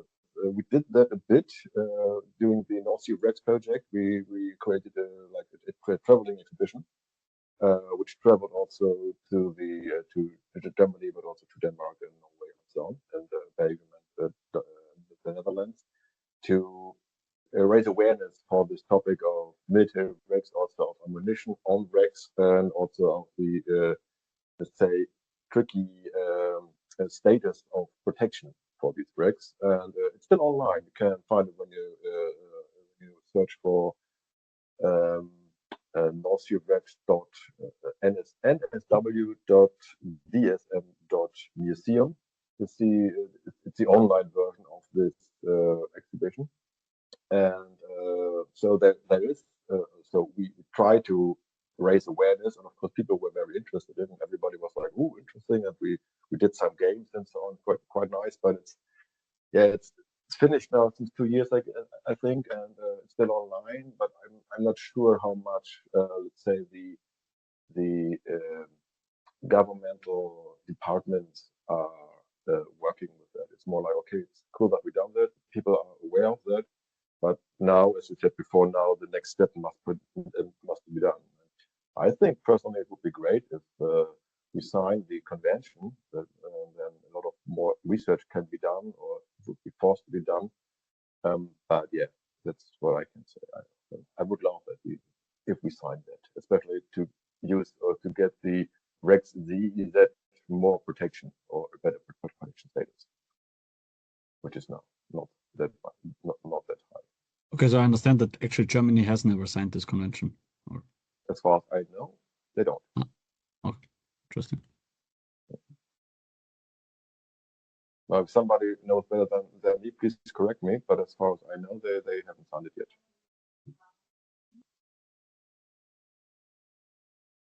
But I'm sure you can Google that, and there must be a list of governments who signed it.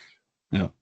I think the overall thinking was also just it would be this nice, like whatever also within the European Ocean Pact, it's not just the European focus, but the global outreach. And I mean, then also here again, there is whatever international convention, and the link could be kind of made. There is a 25th anniversary, and so even with that topic that we maybe now approach more from, I mean, it's in the pillar of maritime security, kind of the munitions topic, but then here we have maritime heritage, and so we could kind of also link those different pillars and yeah, bring the awareness for several topics at the same time. But yeah, makes it a bit complicated if certain countries actually haven't signed the convention, maybe. If like I said in my talk, I'm always a fan of combining stuff, so it's brings you forward to say that. Thank you. And do we have more questions or comments? We still have a few minutes left, so last chance probably.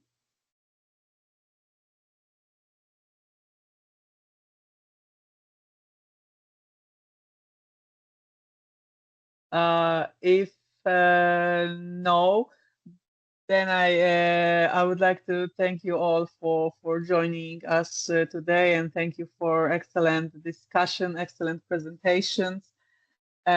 Also, I would like to share some information. If you would like to stay in touch with us, with the MMinE-SwEEPER project, but also with the Munitions in the Sea community, which is a community gathering all the ongoing projects in Europe related to underwater munition and wrecks. So please join us on LinkedIn, and if you would like to stay up to date with MMinE-SwEEPER and also sign up to MMinE-SwEEPER newsletter, you can also scan the QR code on the slide. Also, a small announcement: we will organize a next webinar after the summer in October. Okay, so thank you all for today, and I wish you a nice afternoon and a nice weekend. Thank you. Thank you. Thank you. Bye. Thanks. Thank you. Thanks to all. Bye. Bye.